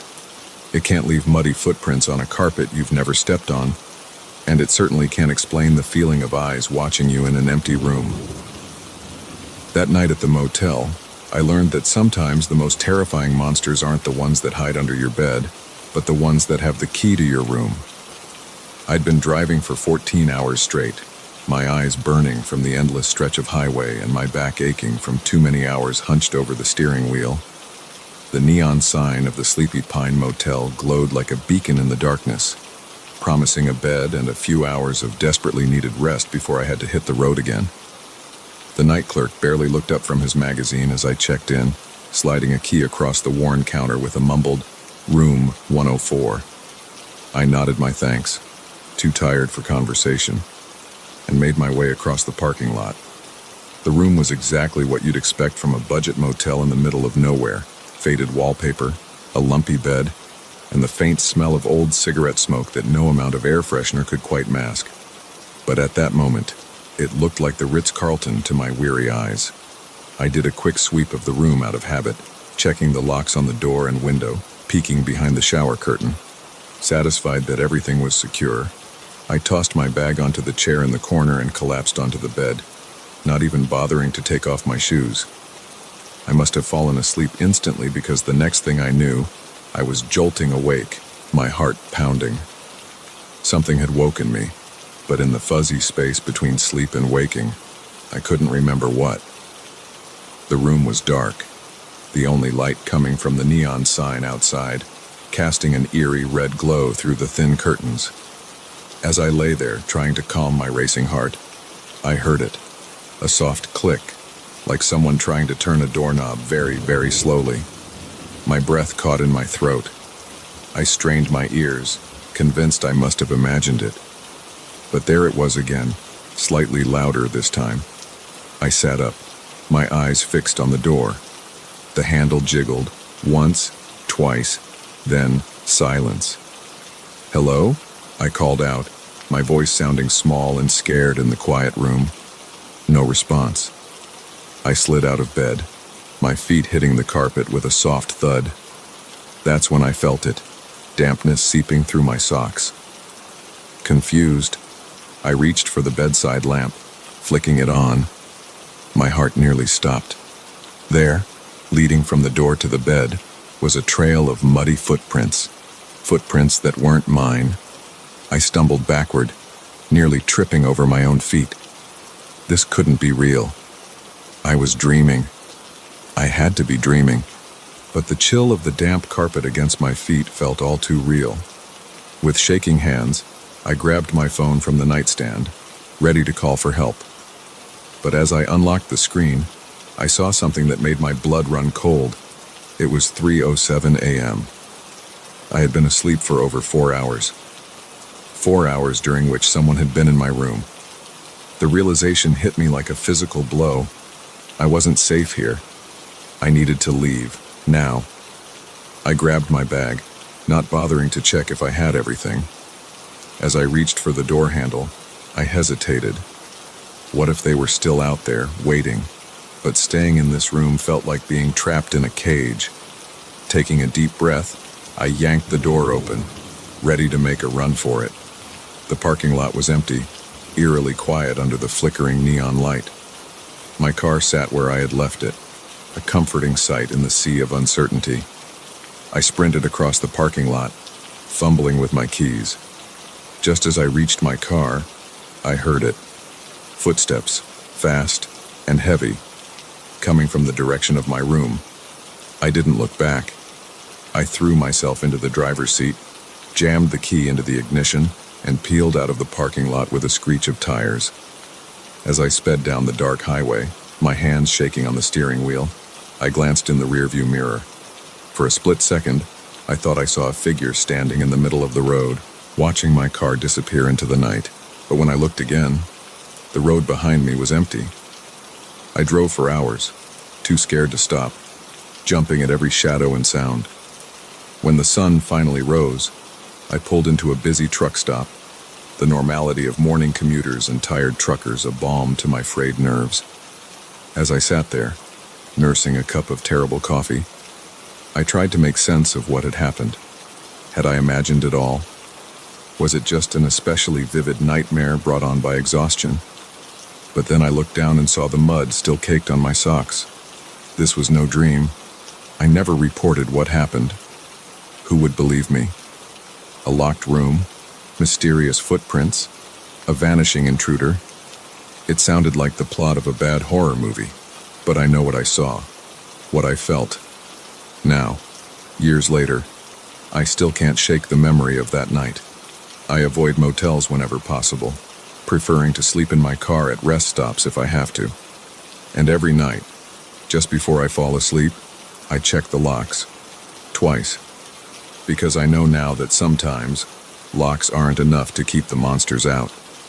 But the thing that haunts me most, the question that keeps me up at night, is this. What if the footprints hadn't woken me up? What was the intruder planning to do? And most chillingly of all, how many other people have slept in that room, blissfully unaware of the danger lurking in the shadows? I'll never know the answers to these questions, but one thing's for certain. I'll never forget the night I learned that sometimes the most terrifying thing isn't what you can see, but what you can't. The presence you feel but can't explain. The eyes you know are watching, even when the room is empty. So the next time you're in a motel room and you hear that soft click in the middle of the night, remember my story. Check the locks, and maybe, just maybe, sleep with one eye open, because you never know who might have the key to your room. As for me, I've learned to live with the paranoia, the constant looking over my shoulder. It's a small price to pay for survival, because I know that somewhere out there, in some nameless town off some forgotten highway, there's a motel room with muddy footprints that lead to an empty bed, and someone, or something, is still waiting for its next unsuspecting guest. I often wonder about that night clerk, about whether he knew what was happening in room 104. Was he in on it? Or was he just another cog in a machine he didn't understand? I've thought about going back, about confronting him, demanding answers. But then I remember the sound of those footsteps chasing me across the parking lot, and I know I can never go back there. Sometimes, late at night when the world is quiet and still, I find myself replaying every detail of that night in my mind. The click of the door handle, the damp carpet under my feet, the figure in the rearview mirror. And I wonder, what if I hadn't woken up?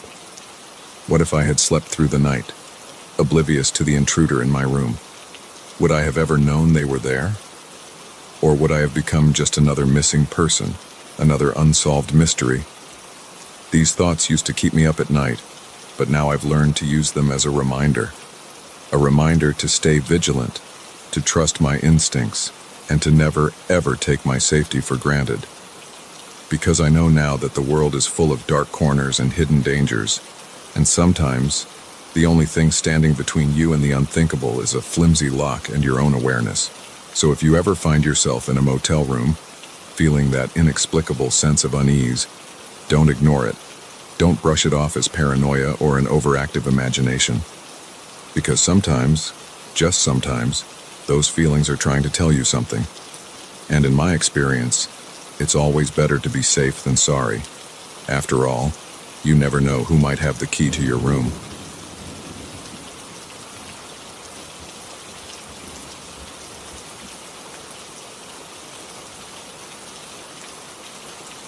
You never truly know a person until you're trapped in a car with them for hours on end.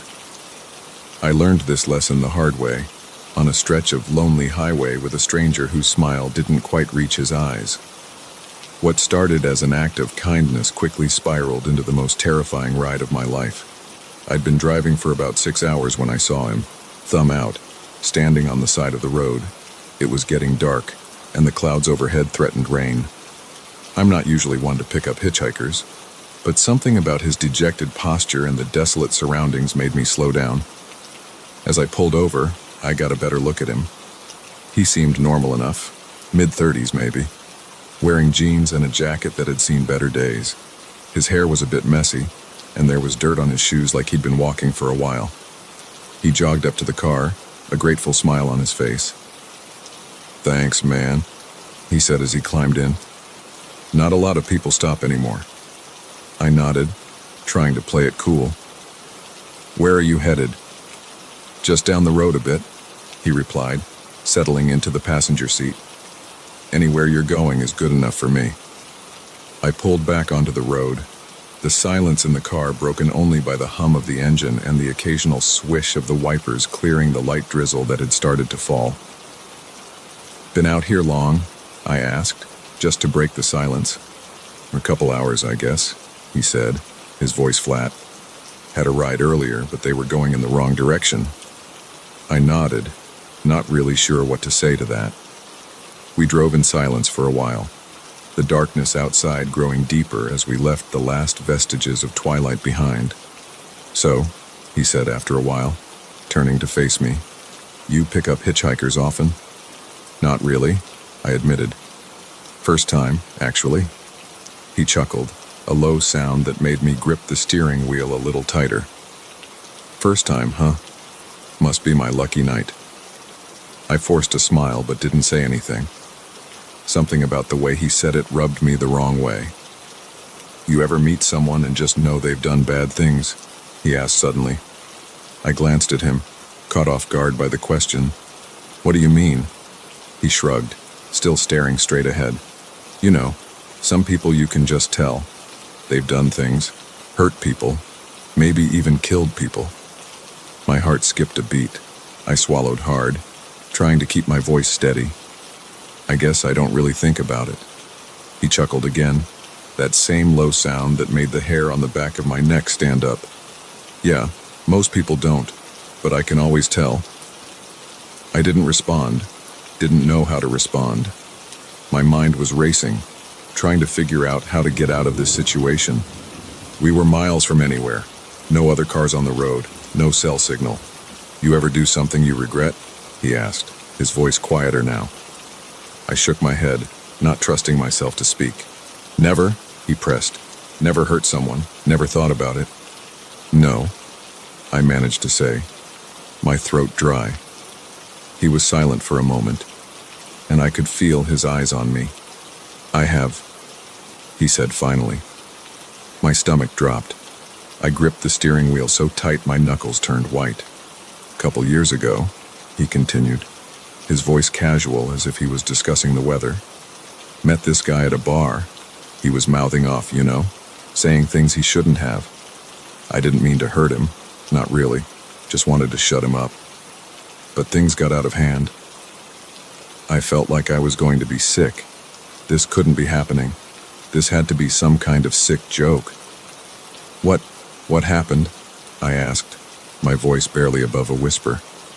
He shrugged. He didn't make it. Cops never found out. It's not hard to hide something like that if you know what you're doing. I couldn't breathe. My palms were sweating on the steering wheel. I needed to get out of this car, needed to get away from this man. You ever wonder what it's like? He asked, leaning closer. To take someone's life? I shook my head violently. No, never. He smiled, and it was the coldest, most terrifying thing I'd ever seen. It's not like they show in the movies. It's messier, louder. But once you do it, you get used to it.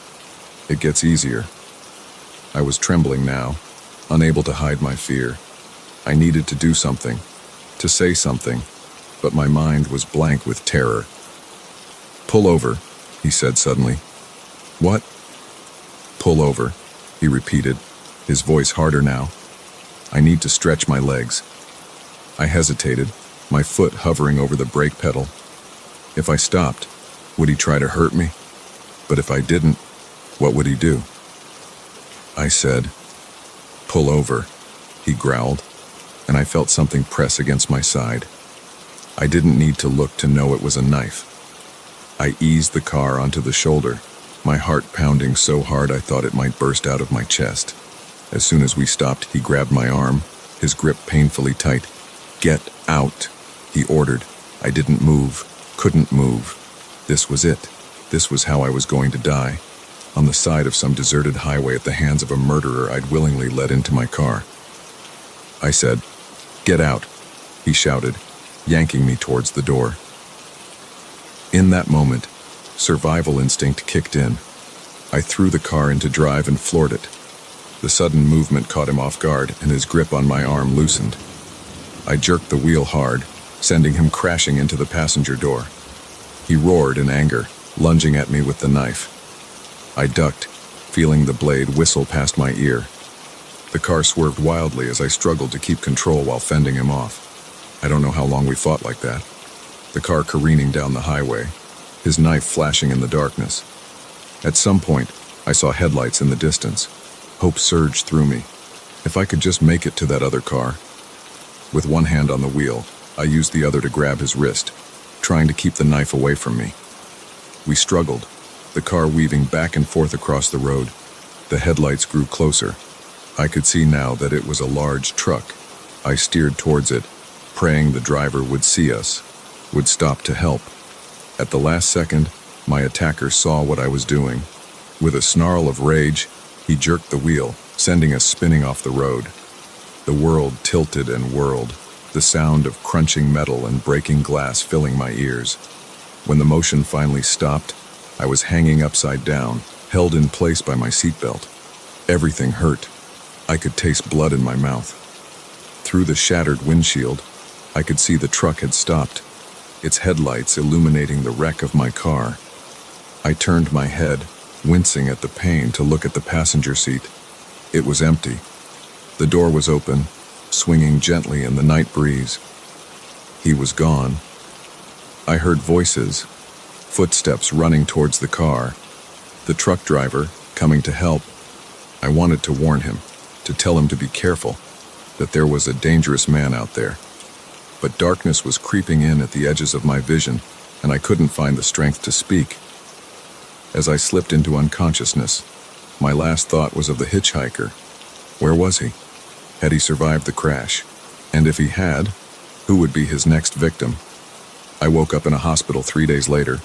The police had questions, of course, but there was no sign of the hitchhiker, no evidence that he had ever existed, except for the cuts and bruises on my body and the terror that still gripped me every time I closed my eyes. They found the knife, though, wedged under the passenger seat, right where he had been sitting. Proof that I hadn't imagined it all. I don't drive at night anymore. Don't pick up hitchhikers. obviously. But sometimes, when I'm on a long stretch of highway and I see a lone figure on the side of the road, I can't help but wonder, is it him? Is he still out there, thumbing rides and telling his terrible stories? And I wonder about the people who stop for him. Do they make it to their destinations? Or do they become another story? Another confession whispered in the dark of a stranger's car? I'll never know. But I do know one thing. Sometimes, the most dangerous monsters aren't the ones hiding in the shadows. Sometimes, they're sitting right next to you, smiling and telling you exactly who they are. And by the time you realize the danger, it's already too late. So if you're ever driving late at night and you see someone on the side of the road, think twice before you stop, because you never know who might be getting into your car, and you never know if you'll make it to your destination.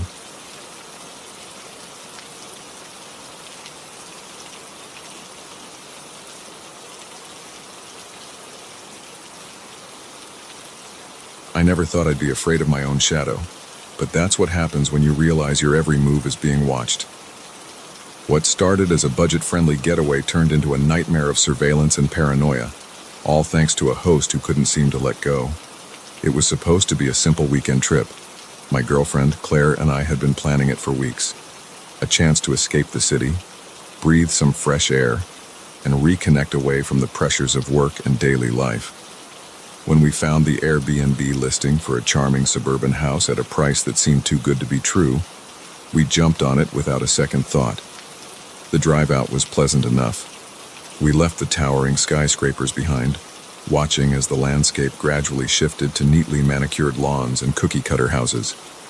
The neighborhood where our Airbnb was located looked like something out of a 1950s sitcom. All identical houses with white picket fences and perfectly trimmed hedges. We pulled up to the address, a quaint two-story house with blue shutters and a red door.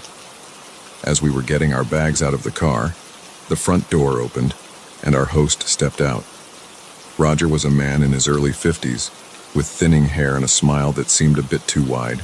He greeted us enthusiastically, helping with our bags and ushering us inside. "Welcome, welcome," he said, his voice dripping with an almost manic cheerfulness. "I'm so excited to have you here. It's been too long since I've had guests." The inside of the house was immaculate, almost unnaturally so. Every surface gleamed, every cushion was perfectly plumped, and there wasn't a speck of dust to be seen. It felt less like a lived-in home and more like a showroom. Roger gave us a tour, pointing out every feature with pride. "And here's the kitchen, fully stocked, of course. Feel free to use anything you like. Oh, and the backyard. You must see the backyard." As we followed him from room to room, I couldn't shake the feeling that something was off. Maybe it was the way his eyes seemed to linger a bit too long on Claire, or how he kept finding excuses to touch things we had brought, straightening a jacket here, adjusting a bag there. Finally, after what felt like hours, Roger headed for the door. "Well, I'll leave you two to get settled. I'm right next door if you need anything at all." As the door closed behind him, Claire and I exchanged looks. "Is it just me?" she said, "or was that a little intense?" I nodded, relieved I wasn't the only one who felt it. "Yeah, he's certainly enthusiastic about hosting." We tried to shake off the weird vibe and enjoy our evening. We cooked dinner, opened a bottle of wine, and tried to relax. But as the night wore on, I couldn't shake the feeling that we were being watched. It started with little things. A creak in the hallway when we were both in the living room. A shadow passing by the window that didn't quite match up with the trees outside. At one point, I could have sworn I heard breathing on the other side of the bedroom door. "You're just being paranoid," I told myself. "Old houses make noise. It's probably nothing." But then, as we were getting ready for bed, Claire's face suddenly went pale. "Tom," she whispered, pointing at the ceiling. "Is that a camera?" I looked up, and my blood ran cold. There, in the corner of the bedroom, was a tiny black dome, a security camera, partially hidden by a plant. "What the hell?" I muttered. grabbing a chair to get a closer look.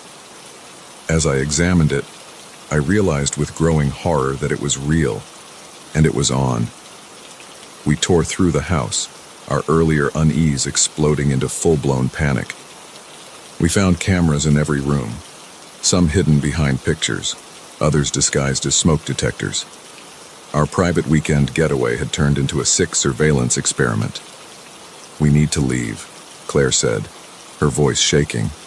"Now," I agreed, but as we started to pack our things, we heard a key in the lock. The door swung open, and there stood Roger, that too-wide smile still plastered on his face. "Is everything all right?"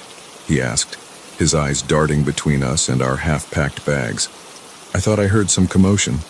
"We're leaving," I said firmly, trying to keep my voice steady. "We found the cameras. This is completely unacceptable." Roger's smile didn't falter, but something changed in his eyes. A coldness crept in, replacing the manic cheerfulness from earlier. "Cameras," he said, feigning innocence. "Oh, those old things. They're not even connected. Just left over from the previous owners. Nothing to worry about." "They're on," Claire snapped. "We saw the lights. We're not stupid." Roger's smile finally dropped. He stepped into the house, closing the door behind him. Now, he said, his voice low and dangerous. "Let's not do anything hasty. You've only just arrived. It would be a shame to cut your stay short." I stepped in front of Claire, my heart pounding. "We're leaving," I repeated. "Get out of our way." Roger didn't move. "I'm afraid I can't let you do that. You see, I've grown quite fond of you both already. I think you'll find that extending your stay will be in everyone's best interest." The implication in his words sent a chill down my spine. I glanced at Claire, saw the fear in her eyes, and made a split-second decision. I lunged at Roger, catching him off guard. We tumbled to the floor, grappling for control. "Claire, run!" I shouted. She didn't hesitate, grabbing our bags and bolting for the door. Roger was stronger than he looked, and it took everything I had to keep him pinned down. I heard the car start outside and knew Claire had made it out. With a surge of adrenaline, I managed to break free from Roger's grasp. I scrambled to my feet and ran, not daring to look back. I jumped into the passenger seat of our car just as Claire was pulling away from the curb. As we sped down the street, I saw Roger in the rearview mirror, standing in the middle of the road, watching us go.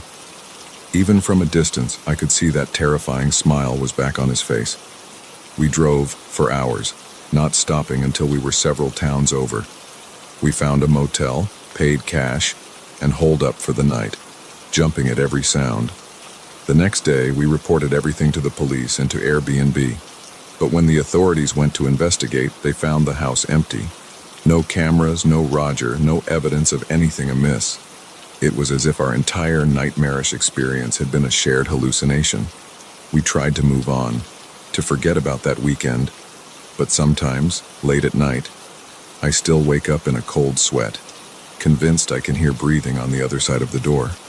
I check my phone obsessively for hidden apps, scan my apartment for tiny lenses, and every time I pass a house with blue shutters and a red door, I can't help but wonder, is Roger in there, waiting for his next unsuspecting guests?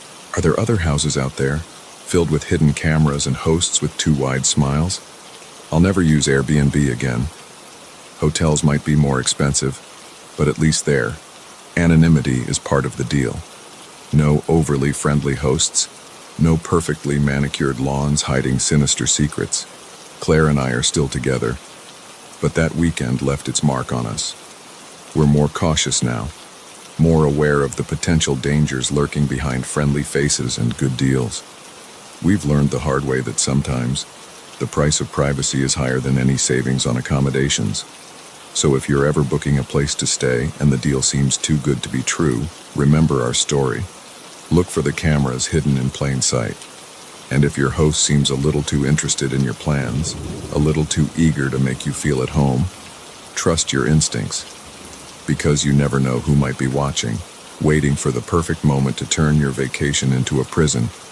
And once you're caught in their web, it might be too late to escape. The suburbs might look peaceful, with their identical houses and neatly trimmed hedges. But behind those picket fences and red doors, darkness can lurk. And sometimes the most dangerous predators are the ones who invite you in with a smile.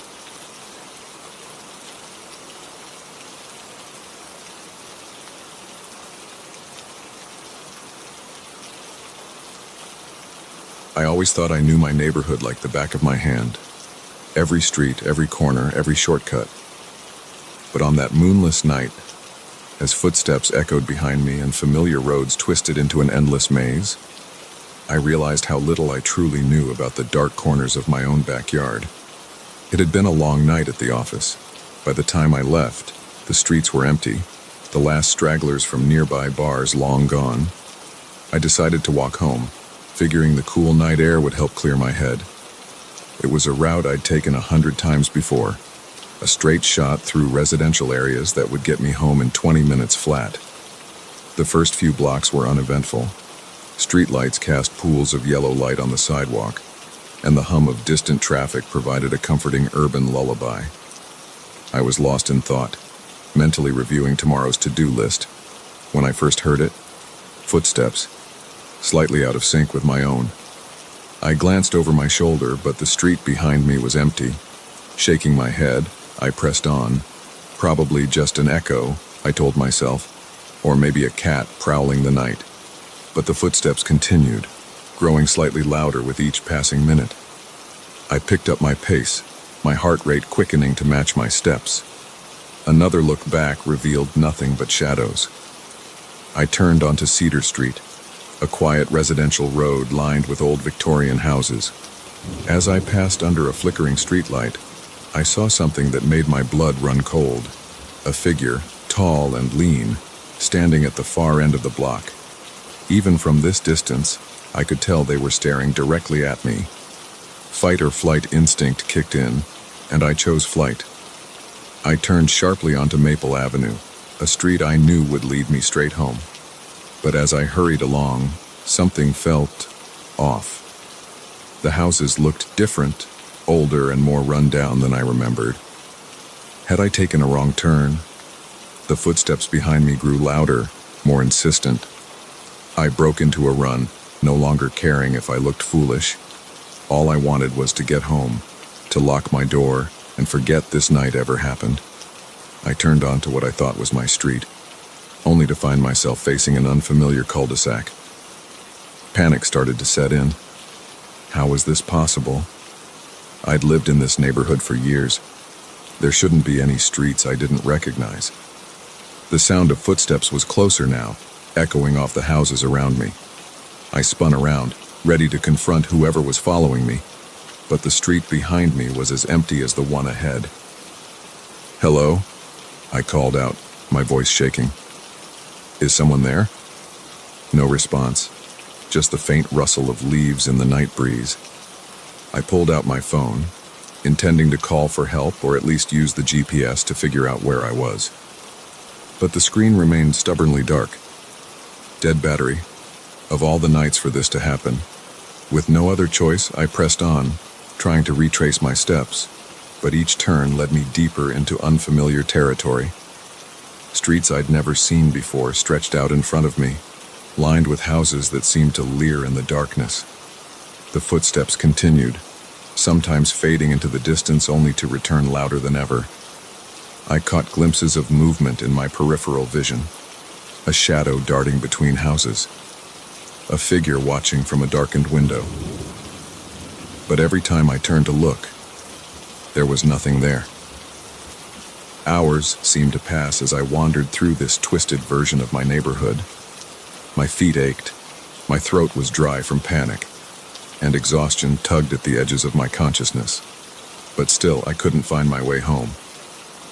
As I turned yet another corner, I saw something that made my heart leap. A familiar street sign. Elm Street. My street. Relief flooded through me as I started down the road, my pace quickening with each step. But as I approached my house, that relief turned to icy dread. The building before me looked like my home, but wrong. The paint was peeling, the windows dark and empty. The neat front lawn I'd mowed just last weekend was overgrown, weeds choking out the carefully tended flowers. I stood there, staring at this nightmare version of my house, when I heard it. Footsteps, right behind me. I whirled around, ready to face my pursuer, but what I saw defied explanation. The street behind me was gone, replaced by an impenetrable wall of darkness, and emerging from that darkness was a figure. No, multiple figures. Shadowy, featureless forms that moved with an unnatural grace. Terror unlike anything I'd ever known gripped me. I ran, no longer caring about direction or logic. I just needed to get away, to escape this impossible, nightmarish version of my neighborhood. Streets blurred past as I fled, each one stranger and more twisted than the last. Houses loomed overhead, their architecture growing more bizarre with each block. I passed by buildings that seemed to defy gravity, streets that looped back on themselves in impossible ways. And always, the footsteps followed. I don't know how long I ran. Time seemed to lose all meaning in this labyrinthine nightmare. But eventually, my legs gave out, and I collapsed to the ground, gasping for breath. As I lay there, waiting for the shadows to overtake me, I heard something new. A voice, calling my name. Tom, Tom, wake up. The world around me began to blur and fade. The twisted houses, the impossible streets, all of it dissolved into a swirling mist. I opened my eyes to find myself at my desk at work, my colleague shaking my shoulder gently. "You were having quite a nightmare," she said, concern etched on her face. "Are you okay?" I nodded, still disoriented, my heart racing from the lingering fear of the dream. "Yeah, I'm fine. Just a bad dream." As I gathered my things to head home, relief washed over me. It had all been a dream, a terrifying, vivid dream, but a dream nonetheless. But as I stepped out of the office into the dark night, a chill ran down my spine. The streets looked different, unfamiliar in a way I couldn't quite put my finger on. And as I started my walk home, I couldn't shake the feeling that somewhere behind me, just out of sight, footsteps echoed in the darkness. I quickened my pace, suddenly very eager to get home and lock my door. But with each turn, the streets seemed to shift and change. What should have been familiar landmarks were distorted, as if seen through a funhouse mirror. Panic started to creep in as I realized I didn't recognize where I was. This couldn't be happening. It was just a dream, wasn't it? But the sound of footsteps growing closer told me otherwise. This was real. Somehow, impossibly, terrifyingly real. I started to run, no longer caring about looking foolish or attracting attention. All I wanted was to get home, to escape this nightmare that had somehow bled into reality. But with each turn, each desperate sprint down unfamiliar streets, I knew the truth. I was lost, trapped in a maze of my own neighborhood, with something dark and unknowable in pursuit. And as the footsteps grew ever closer, I realized that sometimes the most terrifying monsters aren't the ones that hide under our beds or in our closets. Sometimes they're the ones that transform the familiar into the unrecognizable, that turn our safe havens into labyrinths of fear. I'm still running, still trying to find my way home. And I know that somewhere out there, in the twisted streets of this nightmare version of my neighborhood, those footsteps are still following, waiting for the moment I slow down, for the instant I let my guard drop.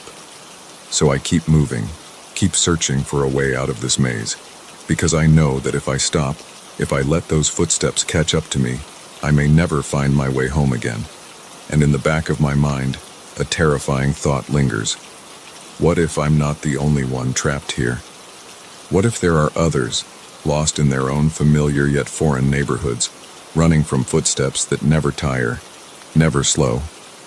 So if you ever find yourself on a dark street that should be familiar but isn't, if you hear footsteps echoing behind you in the night, remember my story. And run. Run. and pray you find your way home before the darkness swallows you whole.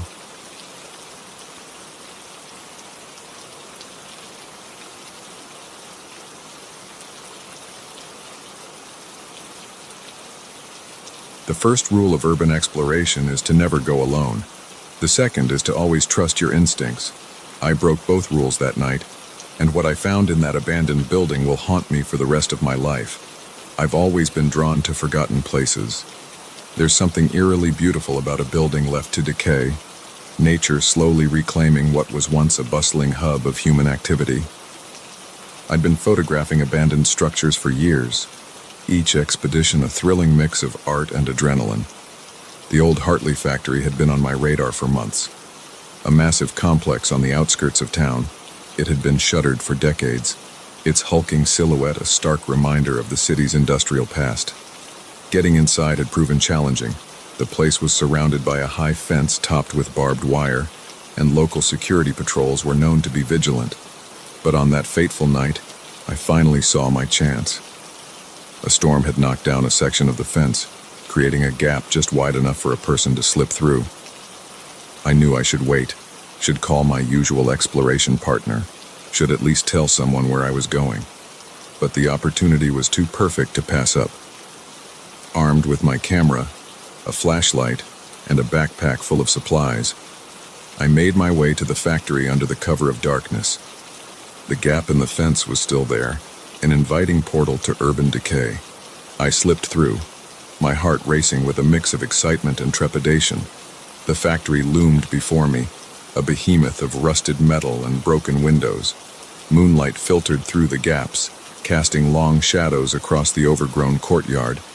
I took a moment to capture a few exterior shots before making my way to a side entrance.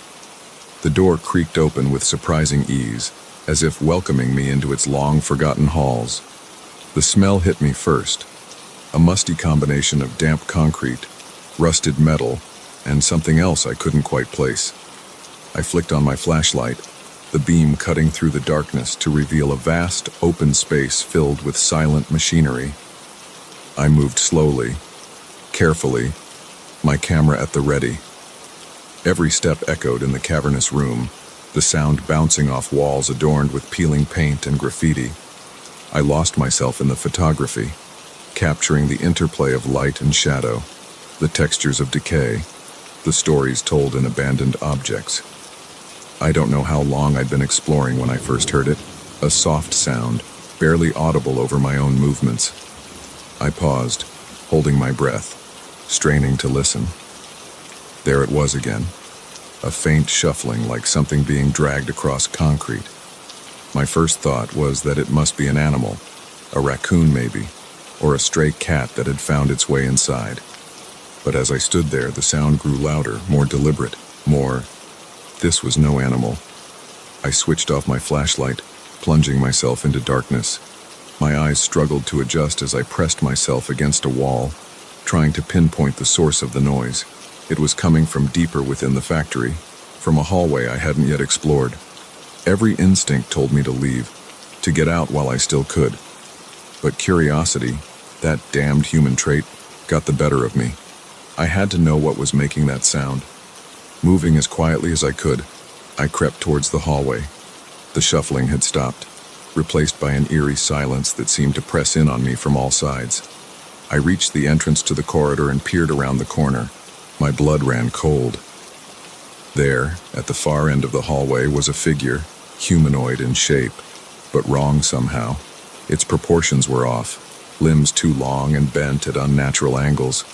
It was facing away from me, its head cocked as if listening. I must have made a sound, a gasp, a stumble, I'm not sure.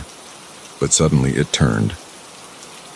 In the dim light filtering through a broken window, I caught a glimpse of its face, or rather where a face should have been. Instead, there was only a smooth, featureless expanse of skin. For a moment that seemed to stretch into eternity, we stared at each other. Then, with a sound that was part shriek and part static, it began to move towards me. I ran like I've never run before, my feet pounding against the concrete floor, my breath coming in ragged gasps. I could hear it behind me, that awful shuffling gait growing faster, closer. I burst out of the side entrance, into the moonlit courtyard. The gap in the fence seemed miles away. I sprinted towards it, my lungs burning, my legs screaming for rest. Just as I reached the fence, I felt something brush against my back. I didn't look back, didn't hesitate. I threw myself through the gap, feeling the barbed wire tear at my clothes, at my skin. I didn't stop running until I reached my car, parked several blocks away. As I fumbled with my keys, I finally dared to look back. The street behind me was empty. I drove home in a daze, my mind struggling to process what I'd seen. It couldn't have been real. Maybe I'd breathed in some toxic fumes left over from the factory's operational days. Maybe the isolation and darkness had played tricks on my mind. But as I uploaded the photos from my camera, I realized with growing horror that it had been all too real. There, in the background of one of my shots, barely visible in the shadows, was a figure. Long limbs, unnatural posture, and that smooth, featureless face. I deleted the photos, all of them. I scrubbed my hard drive, destroyed the memory card. I wanted no record of that night, no evidence of what I'd seen. But I can't erase the memory. Can't shake the feeling that I didn't just encounter something in that factory. I awakened it. And now, late at night when the world is quiet, I swear I can hear a faint shuffling outside my window. I don't go urban exploring anymore. Can't bring myself to enter abandoned buildings, even in broad daylight. Because now I know that sometimes, the places we think are empty are anything but. Sometimes, in the forgotten corners of our world, things wait, patient, hungry things that should not be. And sometimes, if you're very unlucky, you might just catch their attention. I've tried to rationalize what happened that night. Tried to convince myself it was all in my head, a product of fear and an overactive imagination. But deep down, I know the truth. I know that in that abandoned factory, I encountered something that defies explanation, something that shouldn't exist in our world. I've done research since then, diving deep into urban legends and conspiracy theories. I found whispers of similar encounters, stories of explorers who ventured into abandoned places and never returned or came back, changed.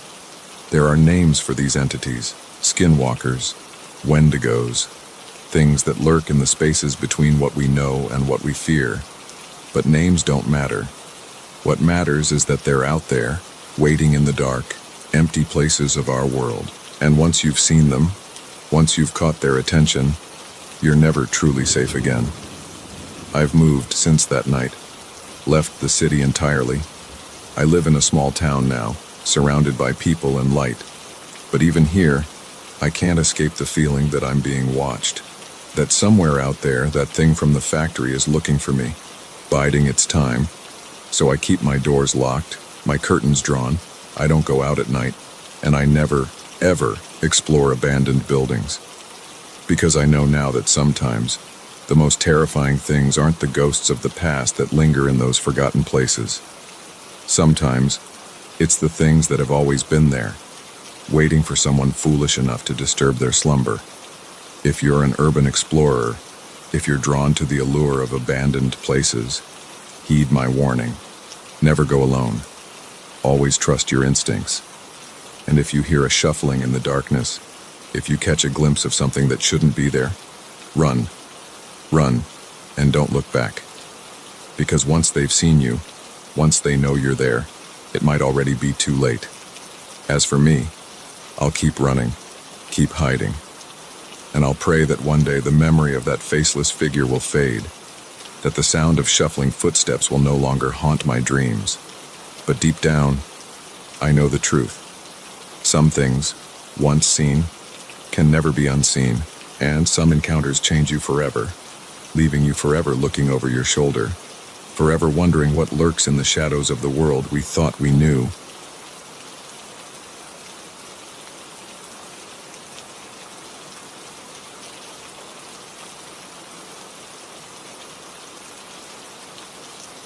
The kindness of strangers can be a double-edged sword. One moment, You're grateful for the help. The next, you're fighting for your life. I learned this lesson on a lonely stretch of road, where a good Samaritan's smile hid the darkest of intentions. It was supposed to be a simple road trip, just me, my old reliable car, and the open highway stretching out before me. I'd made this drive a dozen times before, visiting my sister who lived 3 states over. But this time, fate had other plans. The trouble started about halfway through my journey. The sun had set hours ago, leaving me alone with the hum of my engine and the occasional flicker of passing headlights.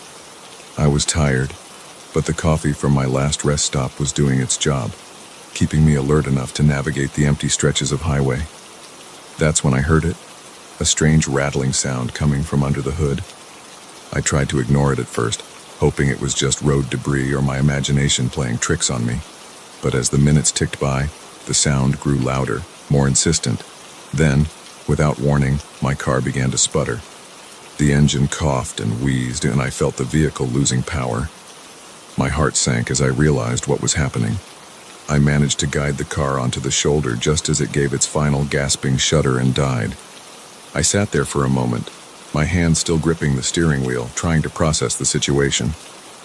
I was stranded in the middle of nowhere, my phone showing no signal, and the nearest town was miles away.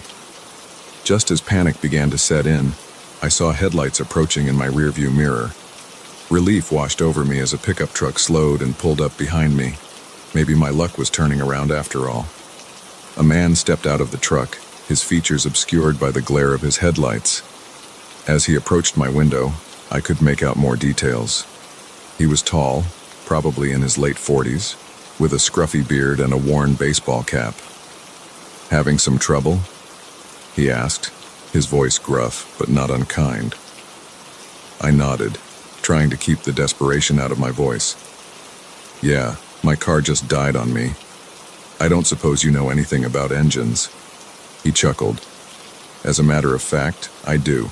Pop the hood, and let's take a look." I did as he asked, grateful for the help. As he leaned over the engine, I couldn't shake a nagging feeling in the pit of my stomach.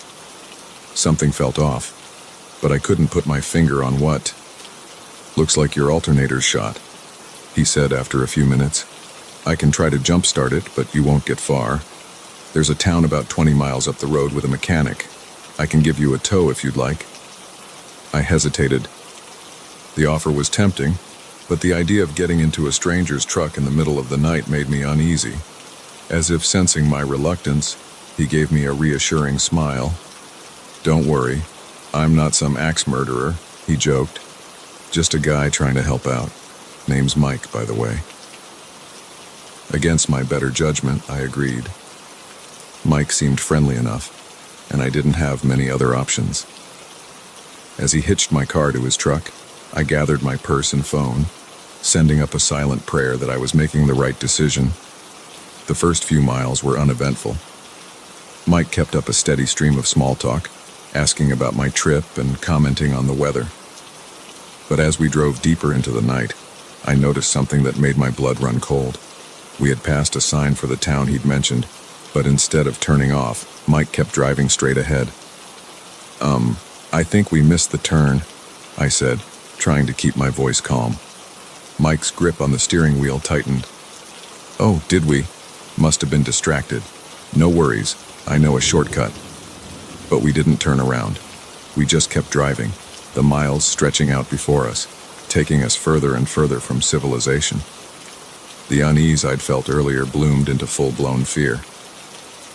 "Where are we going?" I demanded, no longer able to hide the tremor in my voice. Mike's friendly demeanor vanished in an instant. His face hardened, and when he looked at me, his eyes were cold and empty. "Somewhere quiet," he said, his voice low and menacing. "Somewhere no one will hear you scream." Terror gripped me. This couldn't be happening. This was the stuff of nightmares and true crime podcasts, not something that happened to real people like me. I reached for the door handle, ready to jump out of the moving vehicle if I had to. But Mike was faster. He grabbed my arm, his grip like iron. "I wouldn't do that if I were you," he growled. "We're going awful fast. Might hurt yourself. My mind raced, searching for a way out of this nightmare. I thought about my phone, but even if I could reach it, there was still no signal. I was trapped, hurtling through the darkness with a man whose intentions were becoming clearer by the second. As we rounded a curve, I saw something that made my heart leap. Headlights in the distance and coming towards us. It wasn't much, but it was a chance. Without thinking, I lunged across Mike, grabbing the steering wheel and jerking it hard to the right. The truck swerved violently.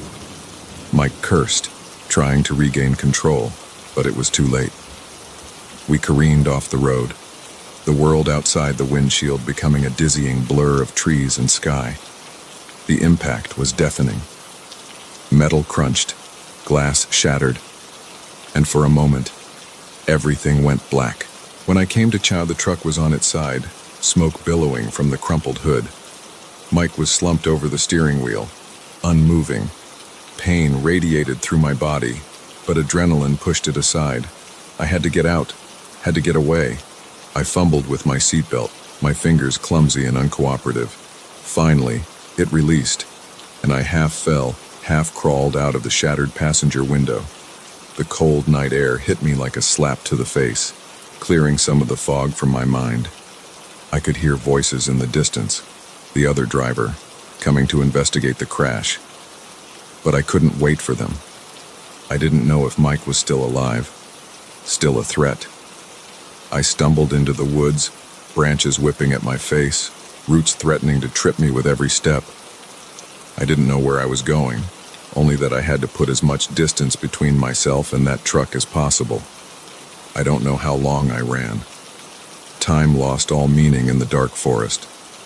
But eventually, my legs gave out, and I collapsed to the ground, gasping for breath. As I lay there, leaves crunching beneath me, the full weight of what had just happened crashed over me. I began to sob, the sound echoing in the empty woods. I was lost, injured, and alone, but I was alive. I had escaped. As the sky began to lighten with the first hints of dawn, I heard something that made me want to cry with relief. Sirens, search parties, looking for survivors of the crash. I stumbled towards the sound, waving my arms and shouting hoarsely. When the rescue workers found me, I was a mess, covered in cuts and bruises, my clothes torn and dirty. But I was alive.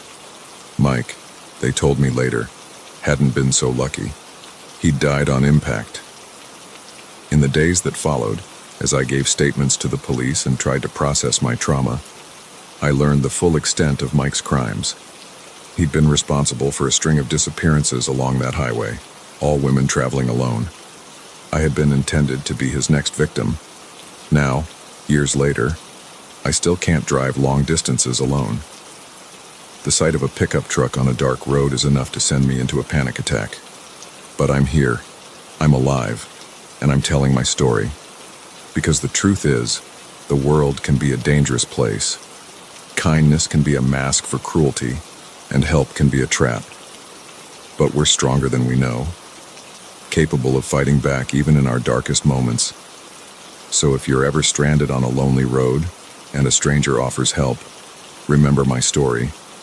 Be cautious, trust your instincts, and never, ever be afraid to fight for your life. Because sometimes, the difference between becoming a victim and becoming a survivor is a split-second decision to take control of your own fate. And to Mike, wherever his twisted soul ended up, I have one final message. You picked the wrong woman to mess with. I survived, I'm thriving, and your legacy will be nothing more than a cautionary tale, a reminder that evil doesn't always win. Sometimes, the prey becomes the predator, and the hunter becomes the hunted.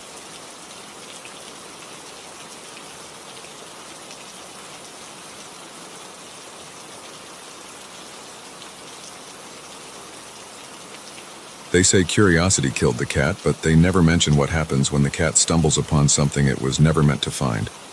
Deep in the heart of an unexplored cave system, I discovered a truth that shook me to my core and left me questioning everything I thought I knew about our world. I've always been an avid caver, drawn to the thrill of exploring the unknown depths beneath our feet. There's something magical about venturing into places where few humans have ever set foot, illuminating ancient rock formations that have existed in darkness for millions of years. It's a hobby that's taken me to some of the most remote corners of the world, but nothing could have prepared me for what I found in the Hollow Creek Caves. The Hollow Creek system had been on my radar for years. Located in a remote part of the Appalachian Mountains, it was rumored to be vast and largely unexplored. Local legends spoke of strange noises echoing from its depths, of spelunkers who entered and never returned. Most serious cavers dismissed these stories as campfire tales, but they only fueled my curiosity. After months of planning and obtaining the necessary permits, I set out on what I thought would be a routine solo exploration. The cave entrance was hidden behind a thick curtain of vegetation, barely visible unless you knew exactly where to look. As I switched on my headlamp and ducked into the narrow opening, I felt the familiar rush of excitement that always accompanied a new adventure. The first few hours were uneventful. I carefully mapped my progress, marveling at the intricate formations of stalactites and stalagmites that adorned the cavern walls. The air was cool and damp, filled with the steady drip of water that had shaped these caves over millennia. It was when I reached a large chamber about a mile into the system that things began to feel off. The chamber was massive, its ceiling lost in darkness above me. But what caught my attention were the walls. They were smooth, almost polished, in a way that seemed decidedly unnatural. And there, carved into the rock face, were symbols I'd never seen before. They weren't petroglyphs or any known ancient script. These were complex geometric patterns that seemed to shimmer slightly in the beam of my headlamp. I approached the wall, running my hand over the strange markings. They were cool to the touch, but I could have sworn I felt a slight vibration, as if the rock itself was humming with some hidden energy. As I examined the symbols more closely, I noticed something else, a faint draft coming from behind the carved wall. My heart raced as I realized what this might mean. A hidden passage, perhaps leading to an entirely unexplored section of the cave. I searched the wall carefully, looking for any sign of an opening. After several minutes, I found it, a small indentation that, when pressed, caused a section of the wall to slide away with a grinding sound that echoed through the chamber. I hesitated at the threshold of this new passage. Every instinct honed from years of caving was screaming at me to turn back, to not venture into an unmapped area alone. But the allure of discovery was too strong. Taking a deep breath, I stepped through the opening. The passage beyond was unlike anything I'd ever seen in a natural cave. The walls were perfectly smooth, the floor level and even. It looked less like a cavern and more like a tunnel, carved by intelligent hands. My unease grew with every step, but so did my curiosity. As I ventured deeper, I began to hear something, a low, rhythmic pulsing that seemed to come from the very rock around me. It was barely audible at first, but grew louder as I progressed. The air, too, began to change. It became warmer, heavy with an electric charge that made the hair on my arms stand on end. After what felt like hours of walking, the tunnel opened into another chamber, and what I saw there stopped me in my tracks.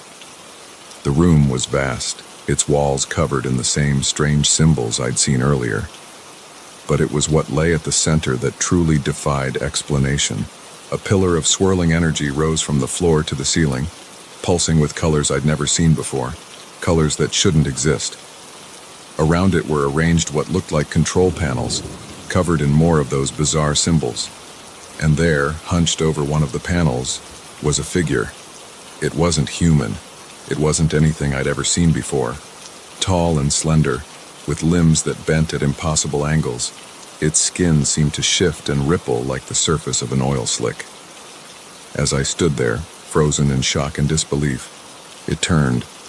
Where a face should have been, there was only a smooth, featureless expanse. Yet somehow, I knew it was looking right at me. I felt its gaze like a physical weight, pressing down on me, into me. For a moment that stretched into eternity, we stared at each other. Then, With a sound that was part shriek and part static, it began to move towards me. Its movements were jerky, unnatural, like a stop-motion animation brought to terrifying life. I ran like I'd never run before, my heart pounding so hard I thought it might burst from my chest. I could hear it behind me, that awful shrieking getting closer. The symbols on the walls seemed to blur as I raced past, and I swear I saw some of them move, rearranging themselves as if trying to block my path. I don't know how I found my way back to the main chamber. Everything was a blur of panic and adrenaline, but suddenly, I was there, scrambling through the hidden door, not daring to look back. I didn't stop running until I burst out of the cave entrance, into the blessed light of day. As I stood there, gasping for breath, I turned to look back at the cave. The entrance looked just as it had when I'd arrived, a simple opening in the rock face, giving no hint of the impossibilities that lay within. For a wild moment, I wondered if I'd imagined it all. But the terror coursing through my veins was all too real. I've never gone back to Hollow Creek, never told anyone the full story of what I saw down there. Who would believe me? Some nights, I wake up in a cold sweat, the echo of that unearthly shriek ringing in my ears. I've pored over every book, every legend I can find, searching for some explanation for what I encountered. But deep down, I know the truth. There are things in this world, perhaps not even of this world, that defy all our understanding. The symbols haunt my dreams. Sometimes, I find myself absent-mindedly sketching them, only to rip up the paper in fear, because I can't shake the feeling that they're more than just writing. They're a key to something vast and ancient and utterly alien. I don't go caving anymore. Can't bring myself to venture into the darkness, knowing what might be lurking there. But sometimes, when I'm in a crowded city street or a busy shopping mall, I'll catch a glimpse of something out of the corner of my eye. A too-tall figure, a smooth, featureless face. It's gone when I turn to look, but I know it was there. There among us. Hidden, watching, waiting. For what, I don't know. But I do know this. The world is stranger and more terrifying than we can possibly imagine. And sometimes, the greatest dangers aren't the ones that lurk in the darkness, but the ones that hide in plain sight, just beyond the edge of our understanding. So if you're ever exploring a cave, and you come across symbols that shouldn't be there, or hear sounds that don't belong in our world, remember my story.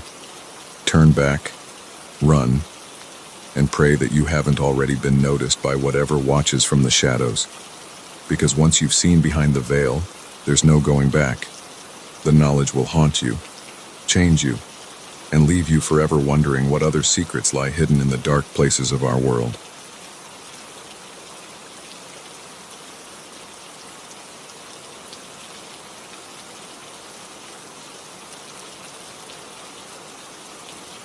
The first night, I told myself it was just the house settling. By the third night, I knew something was terribly wrong. It wasn't until the fifth night that I realized the truth. I wasn't alone in that sprawling country home, and whatever was with me wasn't human. It started innocently enough. My best friend, Sarah, had asked me to house-sit for her while she and her husband took a much-needed vacation. Their home was a beautiful old farmhouse, nestled in the countryside about an hour outside the city. It was the kind of place I'd always dreamed of owning. Spacious rooms, a wraparound porch, and acres of land stretching out in every direction. "It'll be like a vacation for you too," Sarah had said with a laugh. "Just you, peace and quiet, and miles of nothing." If only she'd known how wrong she'd be. The first day was idyllic. I spent the morning exploring the house, admiring the antique furniture and the way the sunlight streamed through the large windows. In the afternoon, I took a long walk around the property, breathing in the fresh country air and reveling in the solitude. As night fell, I settled into the cozy living room with a book and a glass of wine. The silence was profound, broken only by the occasional creak of the old house and the soft ticking of the grandfather clock in the hall. It was close to midnight when I heard it, a soft thud from upstairs. like something heavy being set down. I froze, my book forgotten in my lap. Sarah had mentioned that their cat, Milo, was staying with a neighbor. The house should have been empty except for me. I listened intently, but the sound wasn't repeated. After a few minutes, I convinced myself it was just the house settling. Old buildings make all sorts of noises, right? I finished my wine and headed to bed, pushing the incident out of my mind. The second night passed uneventfully, lulling me into a false sense of security. But on the third night, things took a turn. I was in the kitchen, washing up after dinner, when I heard it. Footsteps, clear as day, coming from the floor above. They were slow, deliberate, moving from one end of the upstairs hallway to the other. My heart began to race. There was no mistaking it this time. Someone was in the house. I grabbed a knife from the counter and crept towards the stairs, my palms sweating as I gripped the handle. "Hello?" I called out, trying to keep my voice steady. "Is someone there?" Silence. The footsteps had stopped. I climbed the stairs slowly, every creak of the old wood sending a jolt of fear through me. When I reached the top, I flicked on the lights. The hallway was empty, all the doors closed just as I'd left them. I checked every room, looking under beds and in closets, but found nothing. No sign of an intruder, no open windows, nothing out of place. I told myself I must have imagined it, that the silence of the countryside was playing tricks on my city-attuned ears. But as I lay in bed that night, I couldn't shake the feeling that I wasn't alone. The fourth night, I decided to be proactive. I double-checked all the locks, closed every curtain, and even set up a makeshift alarm system with empty cans by the doors. I was determined to catch whatever or whoever was causing these disturbances. Around 2 a.m., I was jolted awake by a crash from downstairs. My heart pounding, I grabbed my phone and the heavy flashlight I'd placed by the bed. As I crept down the stairs, I could hear movement in the living room, the sound of something being dragged across the floor. I burst into the room, flashlight beam sweeping wildly, ready to confront the intruder. But what I saw made me question my sanity. The heavy oak coffee table was in the center of the room, exactly where it had always been, but the rug beneath it was bunched up, as if the table had been moved and then returned to its original position. And there, on the hardwood floor, were marks. Long, deep scratches that hadn't been there when I'd gone to bed. I backed out of the room, my mind reeling. This wasn't possible. Furniture doesn't move on its own. Floors don't scratch themselves. But I knew, with absolute certainty, that I hadn't done this. I spent the rest of the night huddled in my bed, lights on, jumping at every sound. When dawn finally broke, I seriously considered leaving. But the thought of trying to explain this to Sarah, of admitting that I'd been spooked by noises in the night like a child, kept me there. I was determined to see this through, to prove to myself that there was a logical explanation for everything that had happened. I wish I'd left when I had the chance. The fifth night started quietly, too quietly. The usual nighttime sounds, crickets chirping, the rustle of wind through trees, were absent. It was as if the world outside had been muted, leaving only an oppressive silence. I was in the study, trying to distract myself with one of the many books lining the shelves, when I felt it, a sudden drop in temperature. The warm summer air turned icy, my breath fogging in front of me. Then I heard it, a sound that will haunt me for the rest of my days. It was a voice, but not like any human voice I'd ever heard. It was deep, resonant, seeming to come from everywhere and nowhere at once. "You don't belong here," it said, the words reverberating through my very bones. I spun around, my heart in my throat, but the room was empty. "Who's there?" I called out, my voice shaking. "Show yourself." A chuckle, low and menacing, seemed to emanate from the walls themselves. "Oh, but I have," the voice replied. "I've been showing myself all along. You just haven't been looking properly." As if in response to these words, The shadows in the corners of the room began to move. They stretched and twisted, taking on shapes that defied logic, limbs too long, angles too sharp to be human. I ran, out of the study, down the stairs, heading for the front door.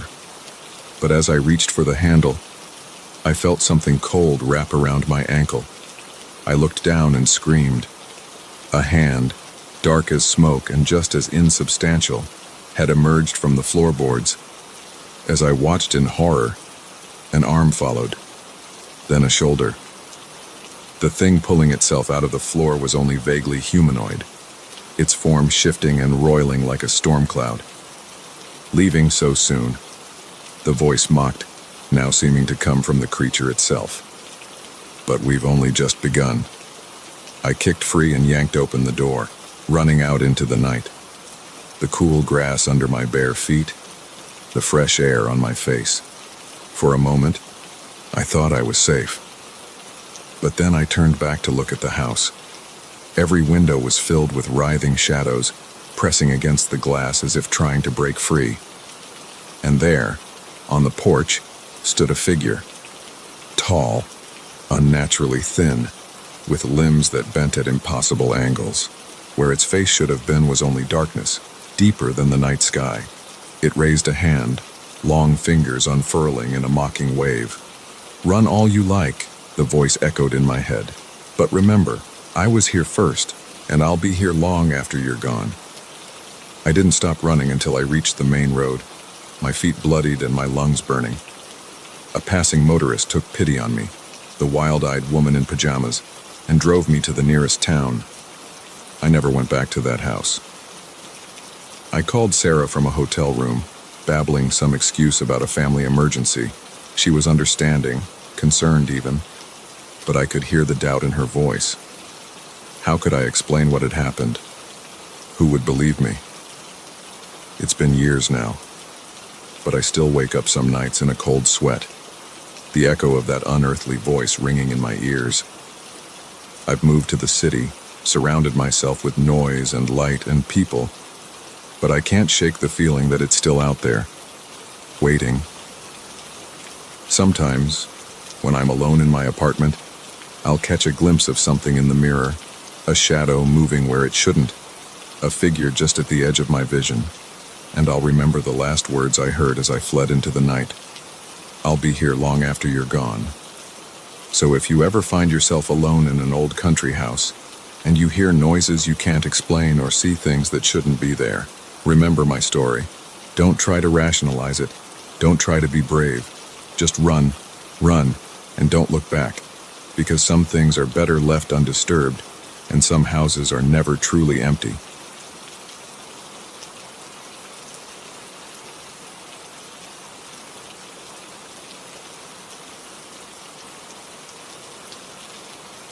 The old factory stood silent, a hulking shadow against the night sky. But as I stepped inside for my first shift as the night security guard, I realized that silent was the last word I'd use to describe this place. Some buildings sleep at night. This one came alive, and what stirred in its depths was never meant to be seen by human eyes. I needed the job. That's what I kept telling myself as I drove through the rusted gates of the abandoned Blackwater manufacturing plant. The economy had hit our small town hard and jobs were scarce. When I saw the ad for a night security guard, I jumped at the opportunity. The pay was good, and the job seemed simple enough. Patrol the grounds, make sure no one broke in, report any suspicious activity. Easy, right? The manager who hired me, a nervous man named Frank, had been vague about why they needed security for an empty building. "Just a precaution," he'd said, not meeting my eyes. "Vandals, you know. Kids looking for a thrill." As I parked my car in the empty lot, I couldn't shake the feeling that Frank hadn't told me everything. The factory loomed before me, its broken windows like dead eyes staring down at me. A chill ran down my spine, but I shook it off. It was just an old building, nothing more. I let myself in with the key Frank had given me, the heavy door groaning as it swung open. The beam of my flashlight cut through the darkness, revealing a reception area thick with dust and cobwebs. Old machinery sat silently in the shadows, their once gleaming surfaces now dull and rusted. My footsteps echoed as I began my first round. The building was massive, a labyrinth of corridors and cavernous rooms filled with abandoned equipment. As I walked, I couldn't shake the feeling that I was being watched. Every creak and groan of the old structure set my nerves on edge. It was about 2 hours into my shift when I heard it, a sound that didn't belong, a soft whirring, like machinery coming to life. I froze, listening intently. It was coming from the East Wing, an area Frank had specifically told me not to enter. Common sense told me to ignore it, to continue my rounds and pretend I hadn't heard anything, but curiosity got the better of me. I found myself walking towards the sound, my flashlight beam dancing nervously ahead of me. As I approached the East Wing, the whirring grew louder. It was joined by other sounds, clanking, grinding, the hiss of steam. It sounded as if the entire factory had come to life. I pushed open the door to the main production floor and stopped dead in my tracks. The room was alive with motion. Conveyor belts moved, carrying nothing. Robot arms swung back and forth, assembling invisible products. And in the center of it all, a massive machine pulsed with an eerie blue light. This was impossible. The power had been cut to this building years ago. There was no way any of this should be working. As I stood there, trying to make sense of what I was seeing, I noticed something else. Shadows moving between the machines. They were human-shaped, but wrong somehow. Too tall, too thin, moving with a jerky, unnatural gait. One of the shadows turned towards me, and I saw its face, or rather the lack of one. Where features should have been, there was only smooth, featureless skin. I stumbled backward, my heart pounding in my chest. This couldn't be real. I had to be dreaming. But as the shadow figure began to move towards me, I knew this was no dream. This was a nightmare come to life. I turned and ran, not caring about the noise I was making. Behind me, I could hear more of those things joining the pursuit, their footsteps echoing off the walls. I burst out of the East Wing, slamming the door behind me. But the sounds didn't stop. If anything, they grew louder. The whirring and clanking spread, and I realized with horror that the entire factory was waking up. I ran through the corridors, my flashlight beam bouncing wildly. Machines I had passed earlier were now active, their gears grinding as they performed tasks for unseen masters. And everywhere, those shadow figures moved, always just at the edge of my vision. I finally reached the main entrance, my hands shaking so badly I could barely grip the door handle. As I yanked it open, I heard a voice behind me, a sound that was more in my head than in my ears. "You don't belong here," it said, its tone cold and inhuman. "This is our time." I didn't look back. I ran to my car, fumbling with my keys. As I peeled out of the parking lot, I glanced in my rearview mirror. The factory was fully illuminated now, every window blazing with that strange blue light. And there, standing in the doorway, was a group of those featureless figures, watching me drive away. I didn't stop driving until I was miles away, my hand shaking on the steering wheel. When I finally pulled over, I sat there for a long time, trying to make sense of what I had seen. None of it was possible. And yet, I knew with absolute certainty that it had all been real. I called Frank the next morning and quit.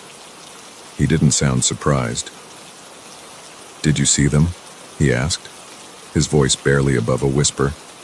"Yes," I replied, not needing to ask what he meant. There was a long pause. "I'm sorry," he finally said. "I should have warned you, but would you have believed me?" I didn't answer. I couldn't. Because the truth was, if he had told me what really happened in that factory at night, I would have thought he was crazy. In the weeks that followed, I tried to forget what I had seen. I told myself it was stress, lack of sleep, maybe something I had eaten. But deep down, I knew the truth. Something was happening in that old factory, something that defied explanation. I've done research since then, diving into old town records and local legends. I've found whispers of strange occurrences dating back to when the factory was first built. workers who disappeared without a trace, machinery that operated on its own, and always, sightings of those featureless figures. Some nights, I wake up in a cold sweat, the echo of grinding gears and inhuman footsteps ringing in my ears. I'll look out my window, half expecting to see those shadow figures standing in my yard, watching me with their non-existent eyes. I don't know what they are or what they want. Are they ghosts? Aliens? Some kind of interdimensional beings? All I know is that they exist, and they're still there, in that old factory, doing whatever it is they do when the sun goes down. I've thought about going to the authorities, but who would believe me? And more importantly, what if they investigated and disturbed whatever fragile balance exists between our world and whatever world those things come from? So I keep my secret, and I warn people to stay away from the old Blackwater plant. It's not safe, I'll say. The structure's unstable. It's not the whole truth, but it's enough to keep people away. And that's what matters. Because some things are better left undisturbed, some secrets are better left uncovered, and some places, like that old factory, are meant to be left alone when night falls. If you ever find yourself driving past an abandoned building late at night, and you see lights on when there shouldn't be any, or hear machinery running when everything should be silent, remember my story. Don't investigate. Don't let curiosity get the better of you. Just keep driving, and be grateful that the barrier between our world and theirs remains intact. For now.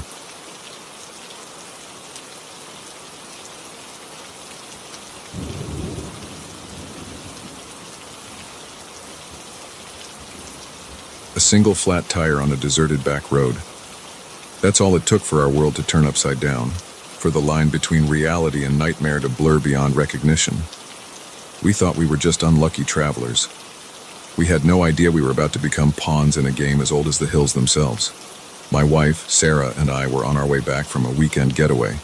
We'd spent 2 blissful days at a quaint bed and breakfast, reconnecting and escaping the stress of our daily lives. As we drove home, the sun dipping below the horizon, we were relaxed and happy, already planning our next trip.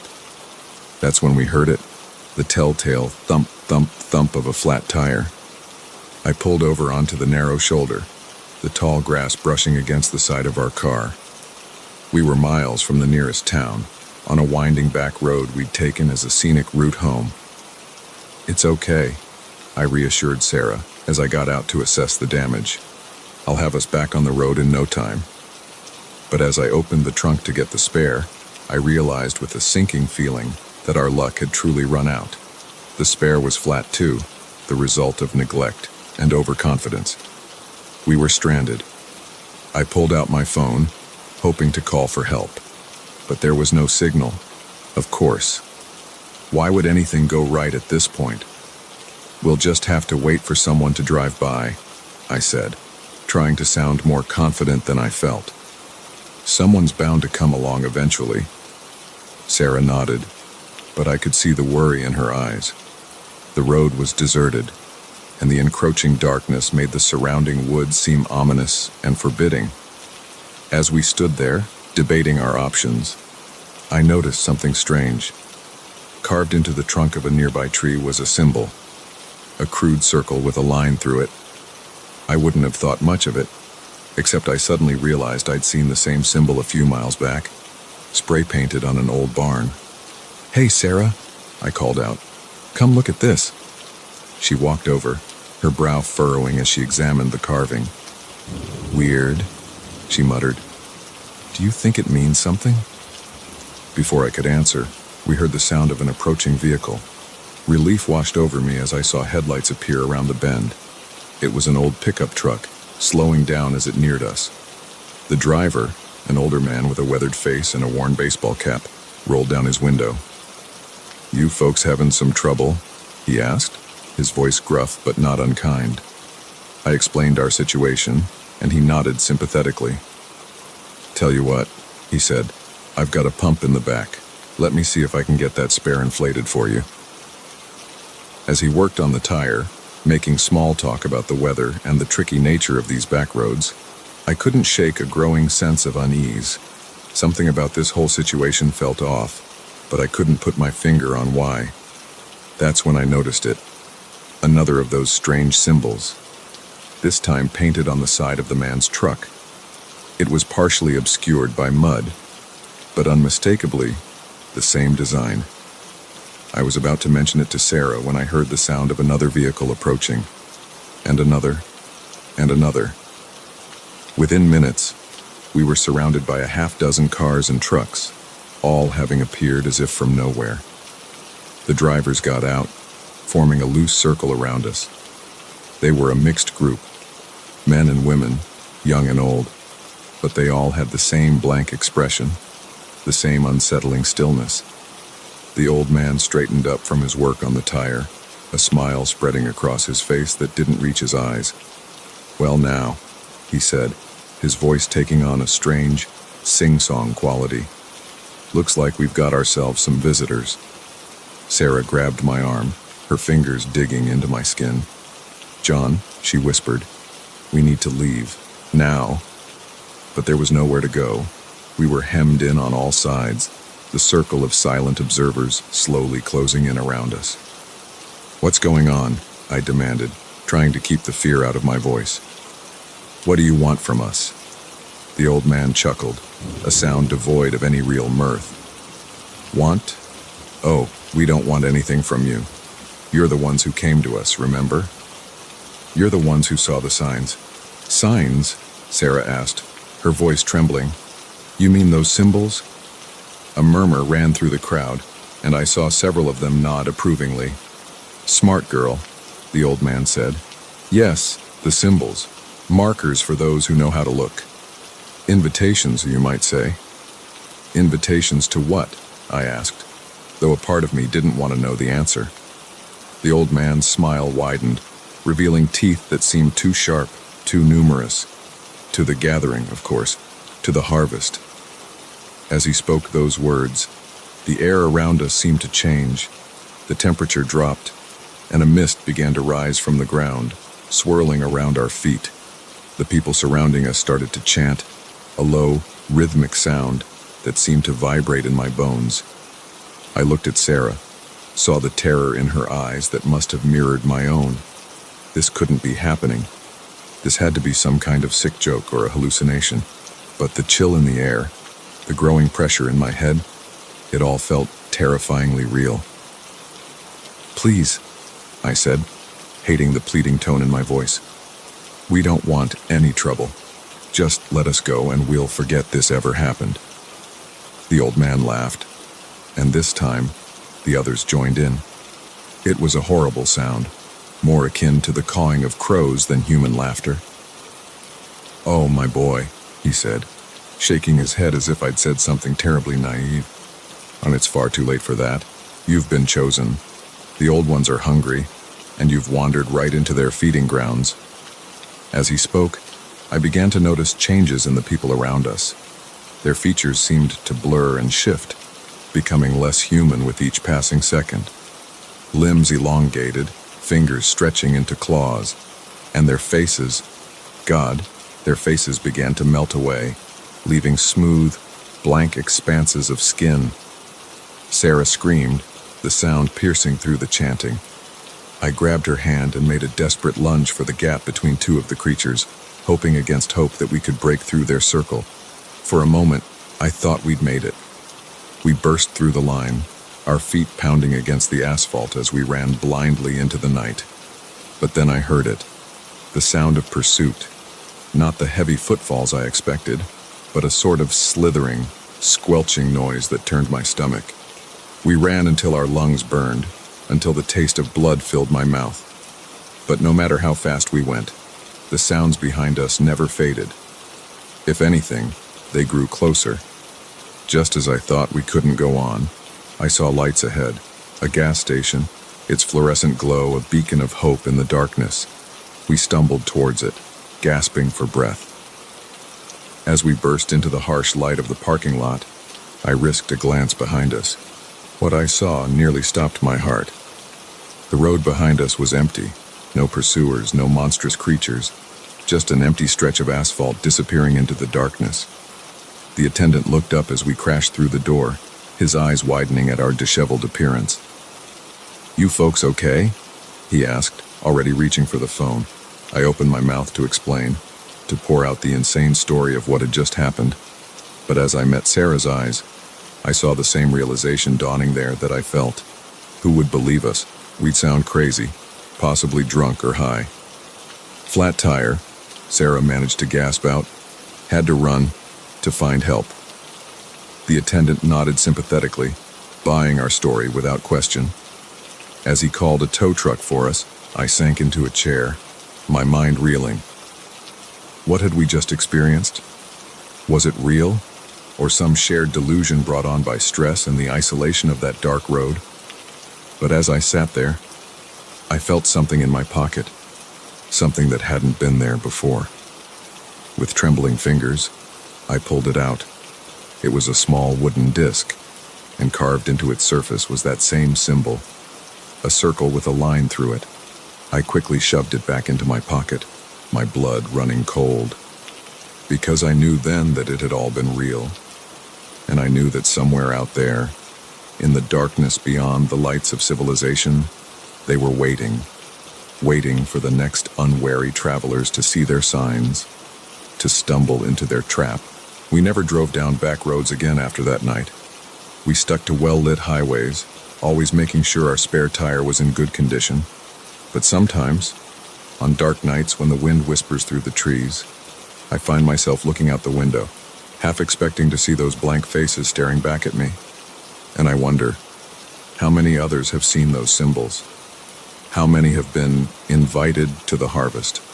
And most chillingly of all, how long before they decide to bring their ancient, hungry gods to the cities where the hunting grounds are so much richer? So if you're ever driving down a lonely road at night and you see strange symbols carved into trees or painted on old barns, don't slow down. Don't stop to investigate. Just keep driving and pray that you haven't already been noticed. Because once you've been chosen, once you've been marked for the harvest, there's no escaping the hunger of the old ones.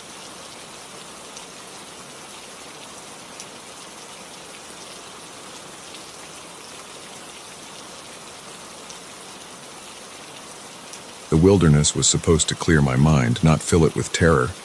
But as I stared at the circle of rocks surrounding my tent, rocks that hadn't been there when I fell asleep, I realized that some things in nature aren't meant to be understood, only feared. I'd always been the outdoorsy type, finding solace in the quiet of the forest and the challenge of rugged terrain. But after a messy breakup and losing my job in the same week, I needed more than just a weekend hike. I needed to lose myself in the wilderness, to strip away the complications of modern life and find myself again. The Appalachian Trail seemed like the perfect solution. Miles of pristine forest, challenging enough to occupy my body and mind, but well-traveled enough that I wouldn't be completely isolated. I packed light, just the essentials: a small tent, sleeping bag, some dried food, and basic survival gear. The plan was to hike for a week, maybe two, however long it took to clear my head. The first few days were exactly what I needed. The physical exertion of climbing hills and navigating rough terrain left me pleasantly exhausted each night. The fresh air and stunning vistas worked like a balm on my troubled mind. I felt myself relaxing, the knot of anxiety in my chest slowly unraveling. It was on the fourth night that things began to change. I'd found a perfect little clearing to set up camp, far enough off the main trail to feel secluded, but not so far that I risked getting lost. As I sat by my small campfire, watching the flames dance and listening to the night sounds of the forest, I felt truly at peace for the first time in months.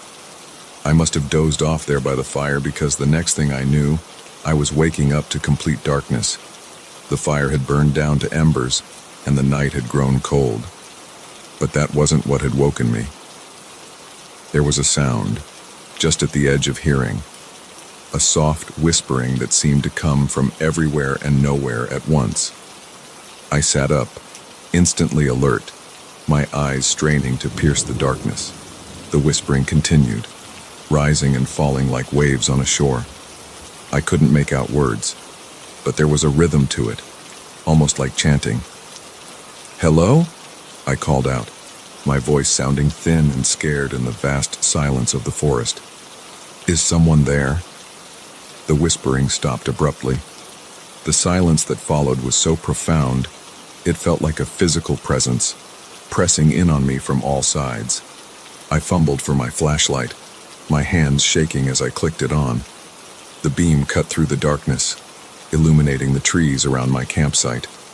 There was nothing there, no sign of anyone or anything that could have made those sounds. But as I swept the light around, something caught my eye, There, just at the edge of the clearing, was a small pile of rocks. I frowned, certain that hadn't been there earlier. It was a simple stack, just 5 or 6 stones balanced on top of each other. Probably just some fellow hiker marking the spot, I told myself. But even as I thought it, I knew it wasn't true. I'd chosen this spot precisely because it was off the beaten path. I climbed into my tent, zipping it up tight as if the thin fabric could protect me from whatever was out there. Sleep was long in coming, and when it did, it was filled with unsettling dreams of whispered voices and shadows moving just out of sight. I woke to birdsong, the cheerful sound a stark contrast to the eerie atmosphere of the night before. In the light of day, my fears seemed foolish. I'd probably imagined the whispering, my mind playing tricks in the unfamiliar silence of the deep forest. And the rock pile, well, I must have just missed it when I set up camp. But as I crawled out of my tent, ready to laugh off my night terrors, I froze. The small pile of rocks I'd seen the night before was gone. In its place was a perfect circle of stones surrounding my entire campsite. My heart began to race. This was no trick of the mind, no half-remembered dream. Someone, or something, had been in my camp while I slept, meticulously arranging these rocks around me. I spun around, scanning the trees, half expecting to see someone watching me. But the forest was quiet, peaceful even, betraying no sign of the nocturnal activities that had taken place. With shaking hands, I began to pack up my camp. Whatever was going on here, I wanted no part of it. I'd hike back to the main trail and figure out my next move from there. As I was rolling up my tent, I heard it again, that soft, insistent whispering. It seemed to be coming from deeper in the forest, beckoning me. Against my better judgment, I found myself drawn towards the sound. I pushed through the underbrush, branches scratching at my face and arms. The whispering grew louder, more distinct, though I still couldn't make out any words. It led me to another clearing, smaller than the one I'd camped in. What I saw there stopped me in my tracks. The clearing was filled with stone circles, dozens of them, ranging from tiny rings the size of my palm to massive formations that must have taken multiple people to construct. And there, in the center of it all, was a symbol carved into the trunk of a massive oak tree, a crude circle with a line drawn through it. I approached the tree, my hand reaching out almost of its own accord to trace the carving. As my fingers touched the rough bark, the whispering suddenly stopped. The silence that followed was deafening. Then, from behind me, a twig snapped. I whirled around, my heart pounding so hard I thought it might burst from my chest. There at the edge of the clearing stood a figure. It was tall, impossibly tall, its limbs too long and bent at unnatural angles. Where its face should have been was only a smooth, blank expanse of skin. I ran. I ran like I'd never run before, crashing through the underbrush with no regard for direction or stealth. Branches whipped at my face, roots threatened to trip me, but I kept going. I could hear it behind me, moving with a speed that defied its awkward appearance. I don't know how long I ran. Time lost all meaning in that panicked flight, but eventually, I burst out onto the main trail, gasping for breath, my legs shaking with exertion. A group of hikers stared at me in alarm. "Are you okay?" one of them asked, taking in my wild appearance and terrified expression. I opened my mouth to explain, to warn them about what was in those woods. But as I turned to point back the way I'd come, I saw only peaceful forest. No sign of pursuit, no unnaturally tall figure, nothing. I got lost. I managed to stammer out. Took a wrong turn off the trail. They nodded sympathetically, offering me water and a granola bar. As my breathing slowed and my panic receded, I began to doubt myself. Had I imagined it all? Was it just fear and isolation playing tricks on my mind? But then, as the hikers were about to continue on their way, I saw one of them pause. He was looking at something on the ground just off the trail. My blood ran cold as I realized what it was. A small pile of rocks, stacked neatly one on top of the other. Huh, wonder who left this here, the hiker mused. I didn't stay to chat. I hiked out that day, pushing myself to exhaustion to reach the nearest town. I never went back to finish my hike, never told anyone the full story of what I'd seen, but sometimes, on quiet nights when the wind whispers through the trees outside my window, I swear I can hear it again, that soft, insistent chanting.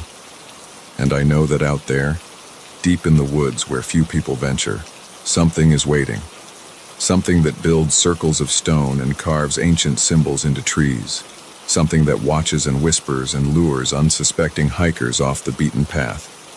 So if you're ever hiking in the wilderness and you come across a strange pile of rocks or hear whispers on the wind, remember my story. Don't investigate. Don't try to understand. Just turn around and head back to civilization as fast as you can. Because some things in nature aren't meant to be understood, only feared and avoided at all costs. And whatever you do, never, ever sleep in a place surrounded by stone circles. Because you never know what might be there when you wake up.